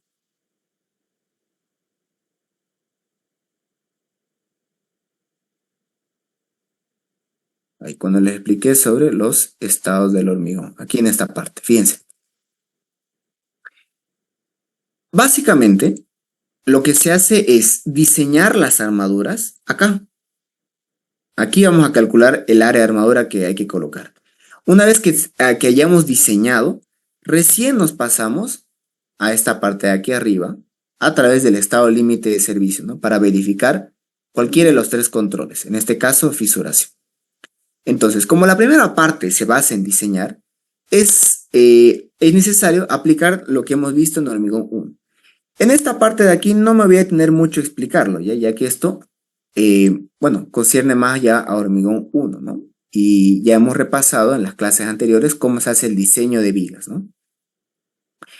Muy bien, entonces vamos a pasar de manera rápida. Hay carga muerta y carga viva. Por lo tanto, hay que mayorar las cargas muertas por un factor de 1 o 2, tanto la muerta distribuida como la puntual, y también las vivas, ¿no? La distribuida y las puntuales. Fíjense, estos serían los valores, los esfuerzos mayorados. Ahora, les hago una pregunta. Ustedes viendo esto, este esquema, ¿cuántos estados de carga va a tener esta viga? ¿Cuántos estados de carga va a tener nuestra viga?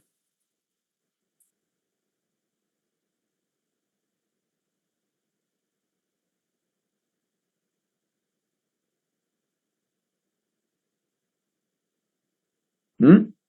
Pregunto nuevamente. Ustedes viendo este esquema, ¿cuántos estados de carga va a tener la viga? A ver, para ver si han estado practicando los ejercicios.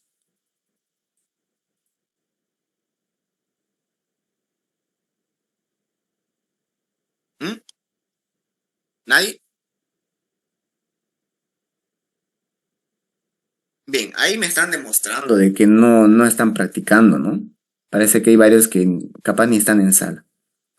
Bien, dice aquí Jimena Balda, 3 estados, ¿no? 3 estados de carga, correcto.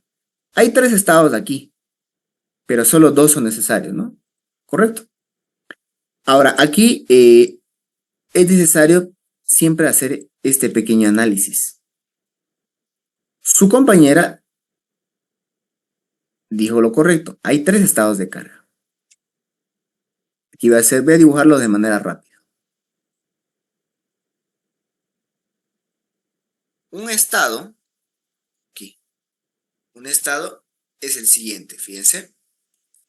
Va a tener carga muerta toda la viga. Carga viva la vamos a colocar solamente en el primer tramo. Segundo estado de carga, todo con carga muerta y el segundo tramo con carga viva. Y el tercer estado, todo con carga muerta y todo con carga viva. Ahora, aquí nos pide, si revisamos el enunciado, nos pide hacer el diseño y el control de fisuración para el tramo AB, es decir, para este de aquí. Entonces, como nos pide diseñar y controlar solamente el tramo AB, no nos pide un diseño completo. Entonces, como solamente nos pide el tramo AB, vamos a elegir el estado de carga que sabemos que nos va a dar el esfuerzo más desfavorable para el tramo AB. Y ese claramente sería el primero. Este de aquí. Este de acá va a ser el que nos va a dar el momento más grande, es decir, la situación más desfavorable para el tramo AB. Entonces, no es necesario hacer todos los estados de carga, solamente el que vemos que sea necesario, en este caso el primero. Pero obviamente hay que justificarlo, ¿no? Ahorita vamos a justificar eso que estamos haciendo. Bien, entonces aquí voy a dibujar, aquí no me voy a detener mucho, lo vamos a hacer de manera rápida. El primer estado de carga, vamos a calcularle sus reacciones. Recomendación es que calculen las reacciones con sumatoria de momentos y verifiquen luego con sumatoria de fuerzas verticales. Vemos que las reacciones serían para el apoyo A de 21,733 toneladas para el apoyo B, 35,787 toneladas. Una vez que se tienen las reacciones, se pasa a calcular lo que son los esfuerzos internos, ¿no? En este caso, esfuerzo interno de momento. Aquí igual les voy a dejar la memoria de cálculo. Fíjense bien. Y vamos a obtener lo siguiente. Vamos a obtener el siguiente diagrama. Fíjense bien entonces que el momento máximo se va a dar aquí donde están cayendo las dos fuerzas puntuales, ¿no? Y es un momento máximo de 44,372. Nos pidió diseñar para el tramo AB, es decir, para este tramo de acá. Como para el tramo AB, esta es el estado más desfavorable y este es su momento más grande, ese de aquí pues entonces va a ser nuestro momento de diseño o también llamado momento último. Ahora, aquí la justificación, fíjense. Como solamente pide diseñar para el tramo AB, no es necesario hacer todos los demás estados de carga, solamente este, ya que sabemos que este es el que nos da el momento máximo, ¿no? El más desfavorable. Es por eso que yo le di tarea, digamos, ¿no? Es por eso que yo le di esos ejercicios para practicar, para que ustedes mismos vean con los estados de carga qué estado es el que me da los esfuerzos más grandes, ¿no? Bien, entonces ya tenemos el momento último, listo. Con el momento último pasamos a diseñar. Para hacer el diseño a flexión simple, esta parte igual ya lo hemos visto en las clases pasadas, adoptábamos un DS que estaba en función de qué tan grande era nuestro momento último. Yo les había recomendado desde la primera clase que si su momento último es menor a 40, adopten un DS de 5. Si está entre 40 y 80, adopten un DS de 6. Y su momento último es mayor a 80, adopten un DS de 7. En este caso, como el momento último es 44 y algo toneladas por metro, vamos a adoptar un DS de 6 centímetros. Si tenemos el DS, podemos calcular la altura útil restando la altura total, el DS. Eso nos da 54 centímetros. Una vez obtenido la altura útil, podemos calcular las armaduras mínimas. Sabemos bien que hay dos situaciones que lo requieren, por flexión y por retracción de temperatura. Por flexión, cuya fórmula es 0,8 raíz cuadrada de Fc' sobre Fy, base por altura útil, nos da un área de 5,01. Por retracción y temperatura, cuya fórmula es 14 sobre Fy base por altura útil, nos da un área de 6,05. ¿Cuál se toma como armadura mínima? El mayor entre los dos. En este caso, 6,05. Listo. Tomando en cuenta el área mínima de armadura, podemos pasar a calcular la armadura que se necesita para este momento. Y fíjense que es bueno recalcar el sentido del momento, si el momento es positivo o negativo. Pregunto, si el momento es positivo, ¿dónde va a ir la armadura traccionada? ¿Arriba o abajo?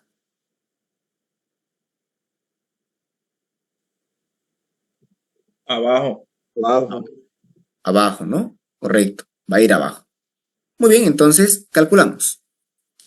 El momento reducido a través de este método, ¿no? Un método que es el método simplificado, hay que calcular primero el momento reducido.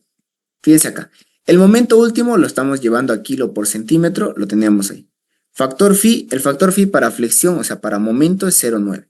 Nuestro Fc' es 210, la base de la viga 40 y la altura útil 54. Como esto está al cuadrado, fíjense que esto en total nos va a dar 0,2013.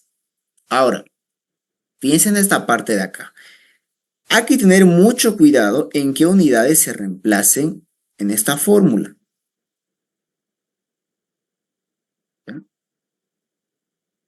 Fíjense acá, kilo por centímetro cuadrado. Aquí fíjense, el Fc' es en kilo por centímetro cuadrado, la base está en centímetro, la altura útil también en centímetros, como está al cuadrado, centímetro cuadrado.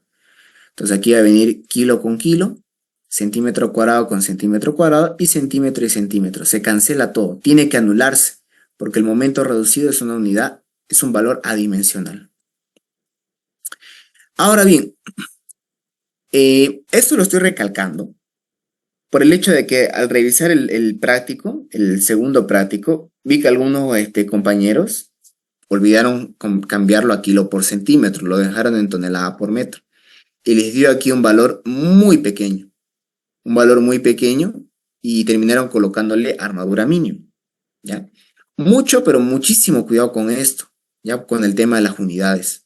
Ustedes saben bien, todos acá ya hemos pasado una buena cantidad de exámenes como para saber que equivocarse con una unidad es un error bastante grave, ¿no? Entonces, lo recalco, tengan mucho cuidado en qué unidades reemplazan aquí.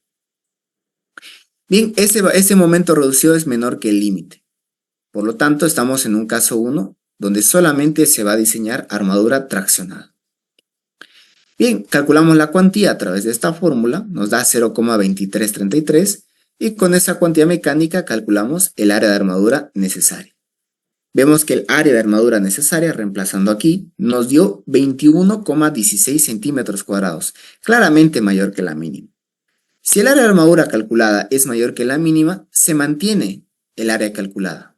Ya saben bien, si fuera al revés, si esta área fuera menor que la mínima, se adoptaba la mínima. Bien, en este caso tenemos como área de armadura 21,16 centímetros cuadrados. Cuando ustedes tengan, cuando ustedes ya tengan práctica, cuando ustedes ya hayan visto varios ejercicios, uno con solamente ver el área de armadura que necesita, uno ya se da una idea de qué tipo de barra se puede colocar. Ya uno ya se da una idea de qué barra se va a colocar. Hasta eso yo les comparto este método. Es un método bastante fácil, un poquito tal vez, un poquito tedioso, pero es bastante fácil. El método consiste en lo siguiente. Dice, yo necesito esta área, correcto. Entonces quiero ver qué cantidad de barras necesito si utilizo un mismo diámetro para poder cumplir con esta área. Para eso se va a dividir el área necesaria entre el área nominal de la barra que queremos analizar. En este caso, al dividirlo el área requerida entre el área nominal de una barra de 25, nos da 431. No puedo colocar 431 barras, siempre se redondea al entero mayor. Es decir, si quiero colocar solamente barras de 25, necesito mínimo 5 para poder cubrir con esta área. Aquí igual, barras de 20. Dividimos el área nominal entre el área requerida entre el área nominal de la barra de 20. Nos da este valor redondeado 7. Necesitamos mínimo 7 barras de 20 para cumplir con esto. Y lo mismo con la de 16. 11 barras de 16 para cumplir con esta área. Una vez que ya tengamos analizado cuánta es la cantidad de barras que necesitamos como mínimo, podemos pasar a hacer combinaciones. Fíjense. 5 barras de 25 me da un área de 24,55, ¿no? 5 veces el área de una barra de 25, 4,91 por 5 nos da 24,55. Cumple, ¿no? Es un área que cumple porque no olviden que la barra que uno coloca tiene que ser un área mayor o igual a la requerida. En teoría cumplimos, pero tratemos de buscar una combinación que se acerque lo más posible a esta área. 7 barras de 20 me da un área de 21,98. A mejor todavía, se acerca más. 11, 16, 22, 11. No, se ha alejado. Y veamos una combinación, ¿no? Para probar. 2 barras de 20 y 8, 16. 22, 36. Tampoco. Se ha ido alejando. La opción que más nos conviene aquí sería la 7 de 20, ¿no? Ya que es la que más se acerca. Y es una buena cantidad de barras. No son tampoco tantas. Entonces vamos a adoptar 7 barras de 20, cuya área nominal sería ahora 21,98. Ese sería el área de la armadura que estamos colocando, 21,98. Ahora, colocar y diseñar una barra no es nomás pues colocar por colocar. No solamente decir, bueno, 7 barras de 20 es un área que cumple, listo, se acabó. No olviden que la norma me exige un control, me exige una verificación. Y es que las barras tienen que tener como mínimo una separación. Estamos hablando de una separación mínima, donde la norma me dice lo siguiente. Tu separación mínima entre barras tiene que ser el mayor entre 1 pulgada, que redondeando son 2,5 centímetros, el diámetro mayor de la barra que tú coloques. En este caso estamos colocando una barra de 20 milímetros en centímetros, 2 centímetros. Y 4/3 del diámetro máximo agregado grueso, que también nos va a dar 1 pulgada, es decir, 2,5 centímetros. Bien, ahora fíjense, tenemos un ancho de 40. Vamos a colocar las 7 barras en una misma fila. Listo. 7 barras de 20. Ahora, no hemos calculado el estribo, ¿ya? No hemos calculado el estribo. Sin embargo, sabemos bien que un estribo, ¿no? Lo que hemos visto en hormigón 1, Generalmente el estribo está entre una barra de 6, una de 8 y una de 10. Entonces aquí lo que vamos a hacer es adoptar un estribo phi de 8, ¿no? Un promedio entre esos tres, para no pelar. ¿Qué más? Aquí hay un recubrimiento. Hay un recubrimiento libre o también llamado recubrimiento geométrico. Ese recubrimiento libre o geométrico sería el espesor de hormigón que está protegiendo al acero. Aquí en nuestro medio, aquí en Santa Cruz, damos un recubrimiento de 2 centímetros, porque el clima, digamos, el ambiente no es tan agresivo. Entonces vamos a dar un recubrimiento de 2 centímetros. Eso da lugar a esta distancia, fíjense, 2,8, ver, desde aquí hasta acá, y de aquí hasta acá 2,8 centímetros. Lo que queremos de todo esto es calcular cuánto es la separación real entre barra y barra, y ver que esta separación no sea mayor que la mínima exigida por norma. Bien, ¿cómo podemos calcular esa separación? Fíjense, sería 40 el ancho total menos 2,8 de un lado, 2,8 del otro. Y luego vamos a restar 1, 2, 3, 4, 5, 6, 7 veces el diámetro de la barra de 20. Y lo vamos a dividir entre el número de espacios, que hay 1, 2, 3, 4, 5, 6. Eso nos da una separación de 3,4. Vemos de que cumple que sea mayor que la separación mínima por norma. Cumple. ¿Qué más? El DS real. Bien, el DS real sería lo siguiente, y mucha atención a esto. Cuando ya tenemos definido qué armadura vamos a colocar, ahora sí podemos calcular la distancia que hay desde el borde traccionado hacia el centro de gravedad. Fíjense, este sería el centro de gravedad de este punto, de todas las armaduras traccionadas, de todas estas 7 barras de 20. Esto sería el DS real. Y lo llamo DS real porque este realmente es el DS, pues, de las armaduras que estamos colocando. No olviden que hay otro DS, el que hemos adoptado, ¿no? Hemos adoptado un DS para calcular las armaduras. En este caso adoptamos de 6 centímetros. Ahora que tenemos ya las armaduras, las definitivas, vamos a calcular cuánto sería, ¿no? Cuánto sería el CDS real. Todas las barras son de un mismo diámetro, por lo tanto una misma área y están a una misma distancia. Entonces vamos a sumar simplemente esa distancia, que sería 2,8 más la mitad del diámetro más la mitad de 2 centímetros, 1, ¿no? 3,8 centímetros. Bien, entonces ese DS real cumple con que sea menor. No olviden que, bueno, ese DS real se tiene que verificar que sea sí o sí menor o igual que el DS adoptado, ¿no? Y en este ejercicio hemos adoptado un DS de 6 centímetros. Entonces, estamos cumpliendo. Cumple con este requisito. Listo, ya tenemos el DS real, ¿no? Y aprovechando que está aquí el DS real, aprovechando que está el DS real, aquí en la fórmula, fíjense, aquí en la fórmula del A sub K, el que se toma es el DS real, este que acabamos de calcular, no el D que se ha adoptado aquí arriba. ¿Ya? El DS que se calcula, este es el que se toma para esta fórmula. Bien, pasemos entonces, ya estamos terminando, estamos ya en lo último, en la recta final. Veamos qué pasa. Estamos aquí. Muy bien, fíjense acá, ya tenemos entonces nuestro DS real. Bien, siguiente. Una vez que ya tenemos, ahora sí tenemos la armadura que vamos a colocar. Fíjense que para eso hemos aplicado la teoría de hormigón 1. Ahora sí vamos a hacer el control de fisuración. Para eso tenemos que calcularla, ¿sí? Tenemos que calcular lo que sería el ancho probable de fisuración con la fórmula de Yergeli-Lutz. Y para eso lo que les comentaba, ¿no? Cuando les mostré esta fórmula, es como una receta. Una receta donde hay que conseguir todos los ingredientes. ¿De acuerdo? Entonces vamos por eso. Vamos a ir calculando cada uno de los ingredientes para obtener la receta. Bien. Ahora vamos a hacer aquí, fíjense, vamos a hacer aquí el análisis de la viga en el estado 2. Acuérdense, en el estado fisurado del hormigón. Fíjense cómo se hace este análisis, cómo se analiza el estado 2.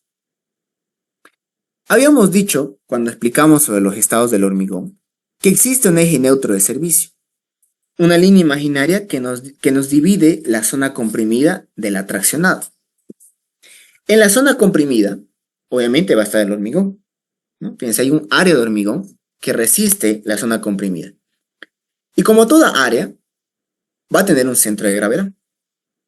Ya tiene un centro de gravedad. Ahora, en la zona traccionada, aquí en la zona traccionada, hemos colocado 7 barras de 20. Es decir, hay un área de armadura traccionada aquí. Sin embargo,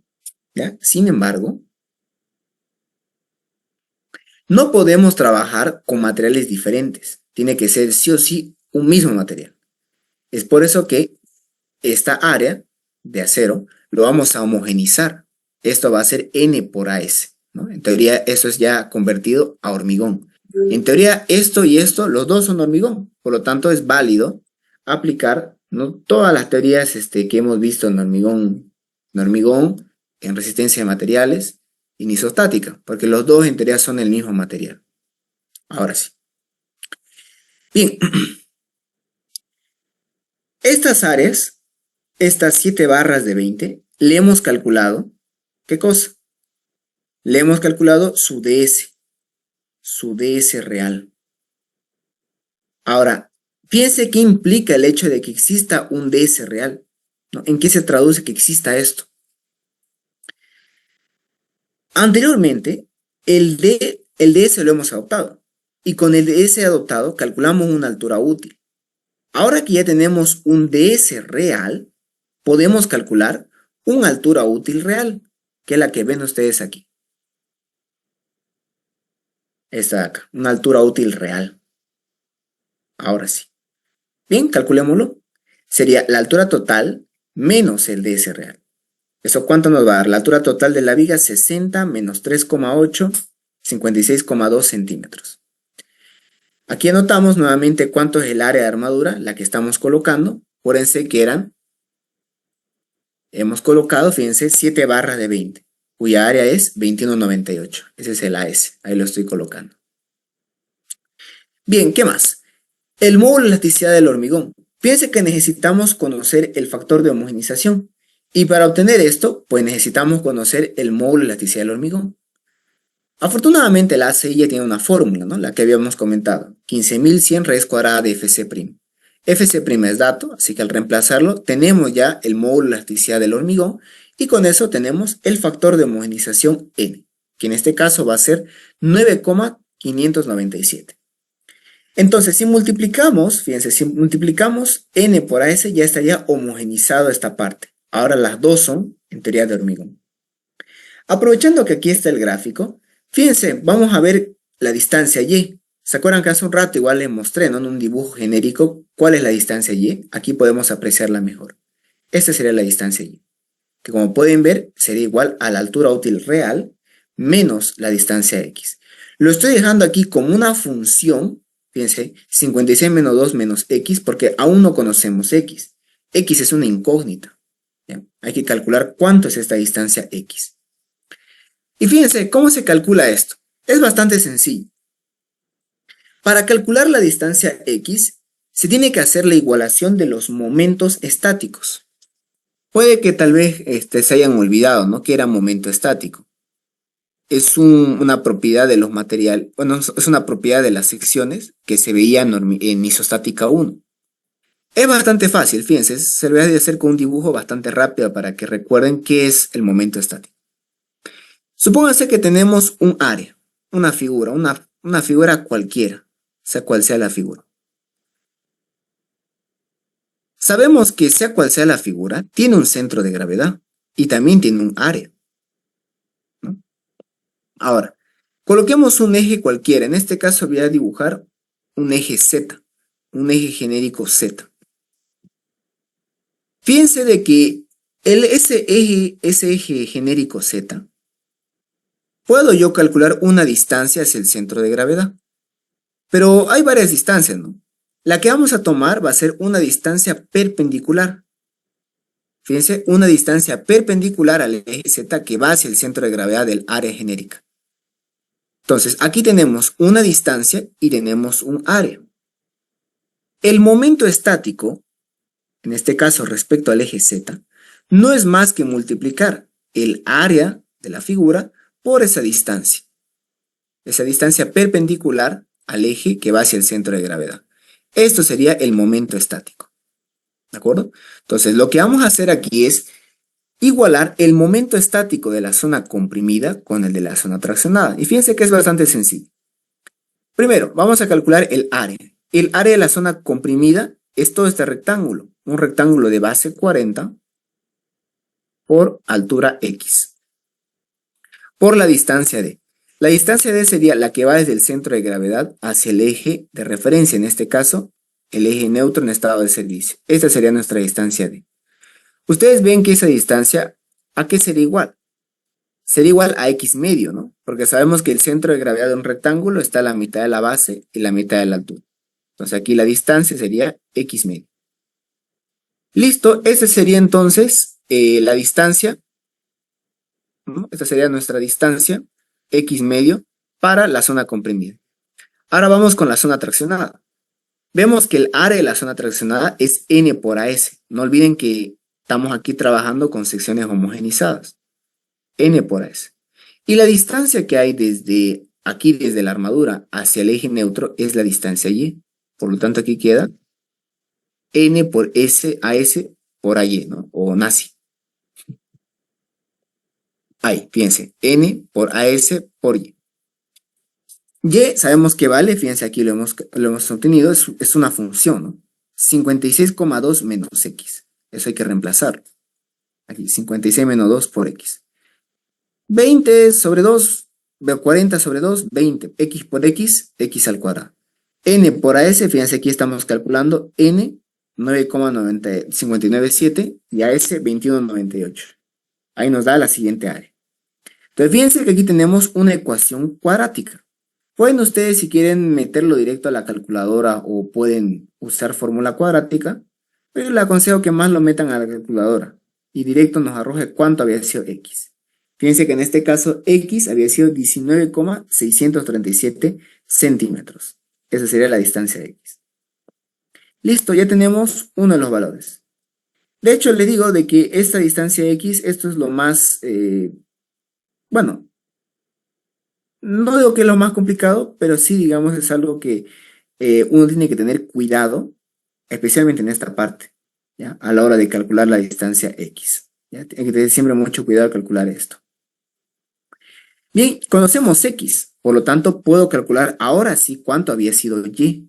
56,2 menos 19,637 nos da 36,563 centímetros. Listo. Ahora que conocemos X, vamos a calcular lo que sería el momento fisurado, es decir, el ICR, el momento de la sección fisurada.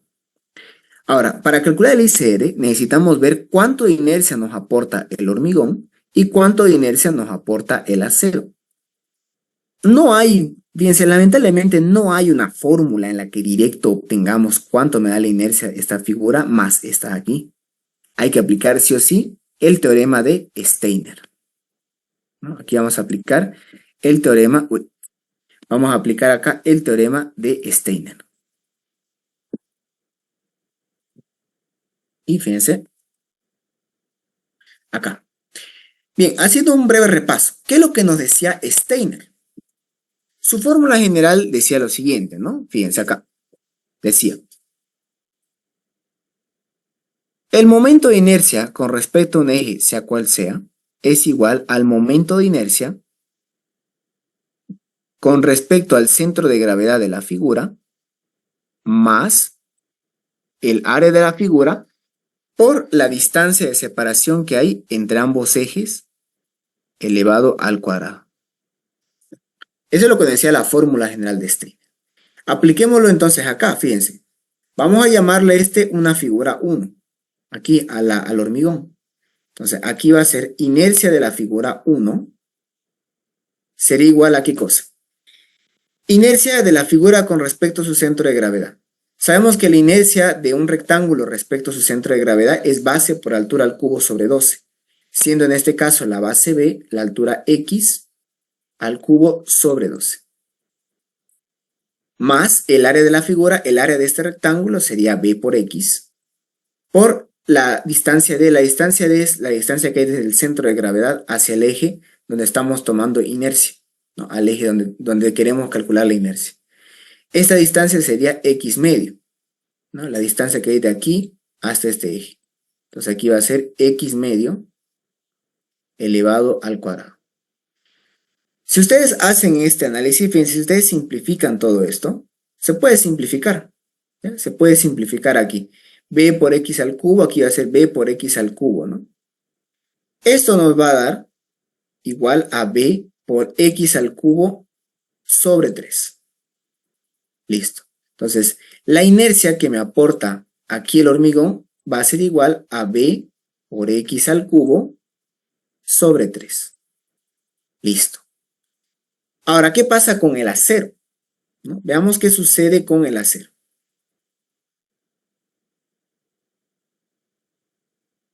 Fíjense aquí, aplicando la fórmula de Steiner, la inercia que nos aporta el acero sería igual a ¿qué cosa? Inercia del acero con respecto a su centro de gravedad más el área del acero, pero no se olviden que el acero está homogeneizado, ¿no? N por AS. Y la distancia D sería la que hay desde la armadura hasta este eje neutro, y esa distancia la conocemos como Y, ¿no? Entonces aquí va a ser por Y la distancia al cuadrado. Ahora, respecto a esto, a esta fórmula, esta área, realmente el área del acero, son unos círculos, ¿no? La sección de las barras son unos círculos. Son círculos muy pequeños, ¿no? Como son círculos muy pequeños y la inercia son valores que están elevados a la cuarta, solamente para hacer recuerdo, la fórmula para la inercia para un círculo era pi por diámetro a la cuarta sobre 64. Esa era la fórmula que veíamos en isostática 1. Ahora bien, de esta fórmula, fíjense, si el diámetro de por sí es muy pequeño, porque estos círculos, ¿no?, que representan las armaduras son muy pequeños, imagínense un valor pequeño multiplicado a la cuarta y encima dividido entre 64. Es decir, aquí la inercia que vamos a tener va a ser muy pequeña, a tal punto que podemos despreciarla. La norma nos permite despreciarlo y tomarlo a la inercia de la armadura solamente como n por as por la distancia y al cuadrado. Entonces, fíjense, vamos a calcular la inercia que nos da el hormigón y el acero respecto al eje neutro en estado de servicio. Primero, el del hormigón, habíamos dicho base por x al cubo sobre 3.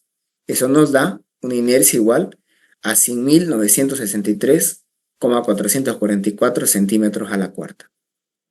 La inercia que nos da el acero es n por as por y al cuadrado, ¿no? Lo acabamos de demostrar. Reemplazando, eso nos da 281.995,765 centímetros a la cuarta.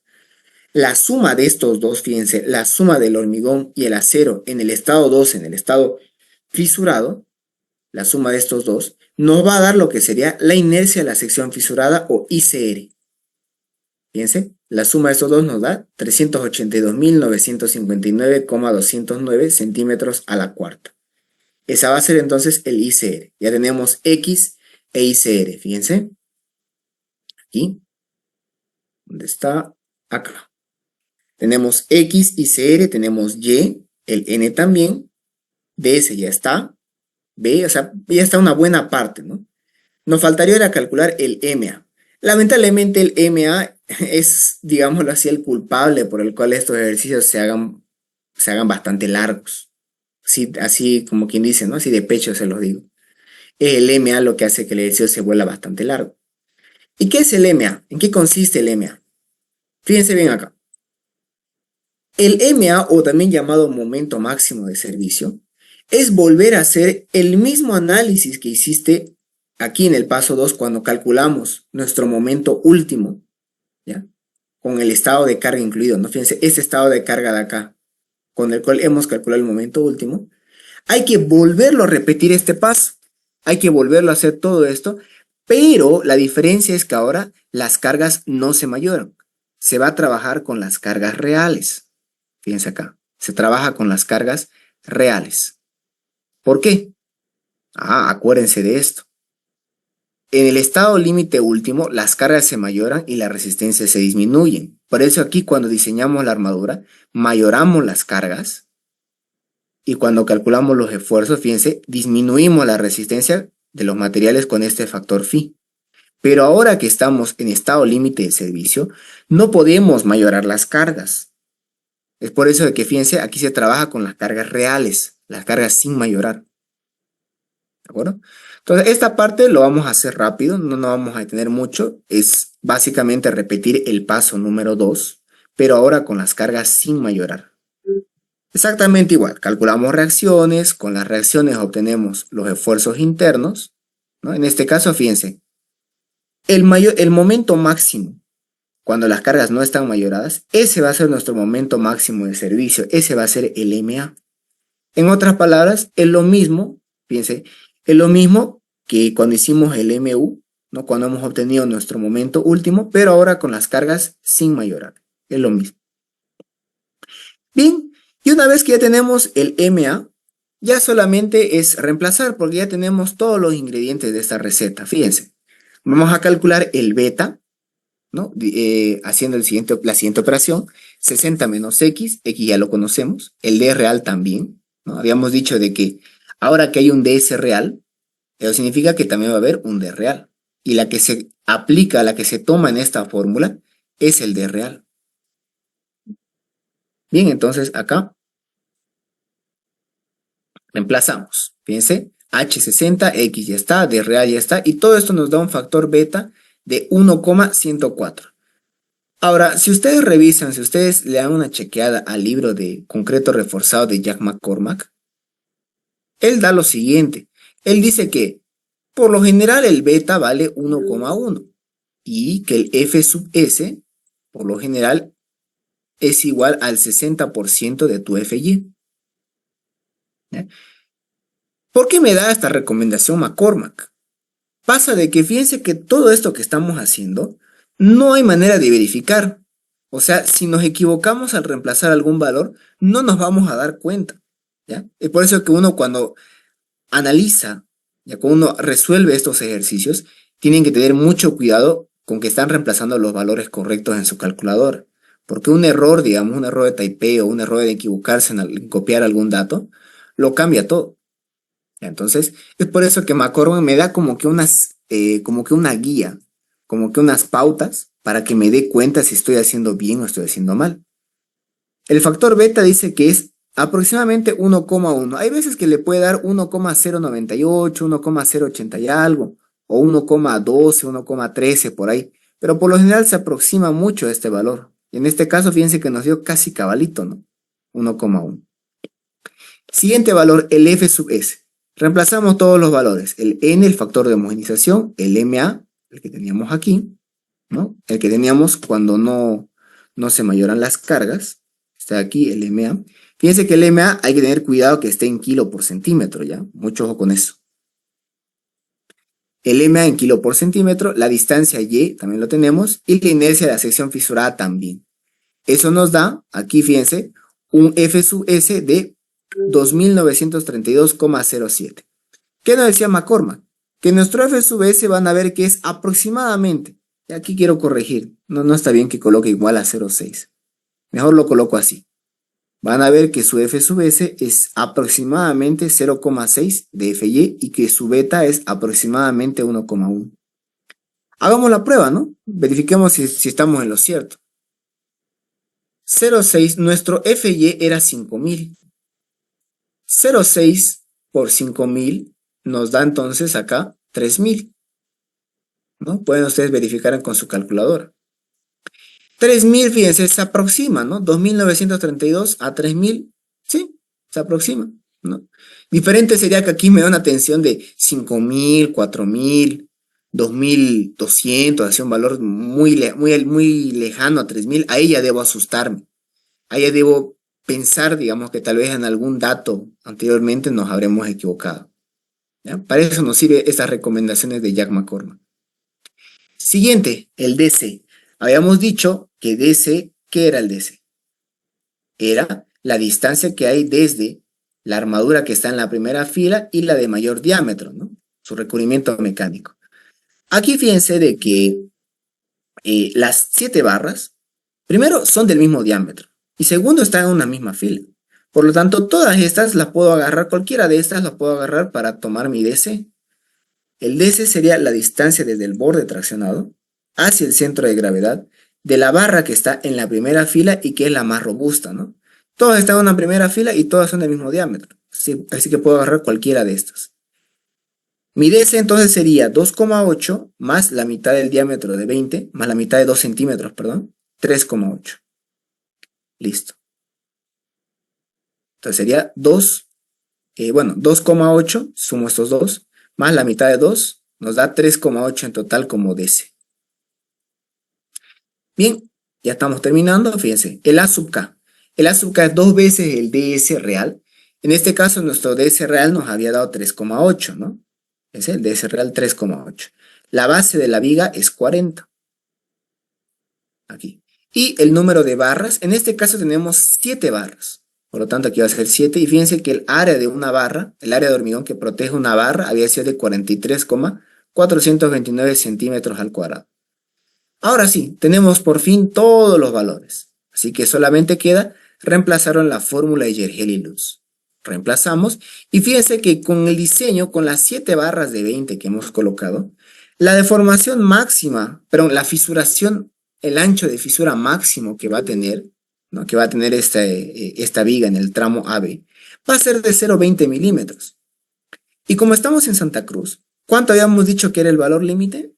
0,30, ¿no? Porque era un clima húmedo. Entonces vemos de que cumple, que el ancho calculado es menor que el ancho límite establecido por norma. ¿Cómo cumple? Entonces podemos concluir que con el diseño realizado, o sea, con las 7 barras de 20, cumple con el control por fisuración. ¿De acuerdo? Bien, eso sería entonces para la clase de hoy. Para la clase de mañana vamos a continuar, vamos a hacer otro ejercicio más de fisuración, solamente que ahora vamos a hacer con una viga donde, nos pidan diseñar para un momento negativo, ¿no? Es decir, que la armadura traccionada va a ir en la parte de arriba ahora. Bien, no sé si tiene alguna duda o consulta. Mientras hago eso, voy a ir tomando lista, ¿ya? Así para ir cerrando. Van a disculpar, nos hemos atrasado un poquito. A ver, permítame. Voy a ir tomando lista, ¿ya? La clase de hoy es 14. Bien, por favor, voy a ir llamando lista, voy a ir nombrándolos. Pueden activar su micrófono para dar su asistencia o por último pueden escribir. A ver. Ya. Bien, empecemos entonces. Aguilar Carvajal Jordi. Presente. Muy bien. Muy bien. Listo. Apaza Gabriel está, ya lo vi. Aragón Natalia. Presente. Muy bien. Luis Enrique Arteaga Muñoz. Presente. Ya. Perdón. Ya, ahora sí. Luis Enrique Arteaga está bien presente.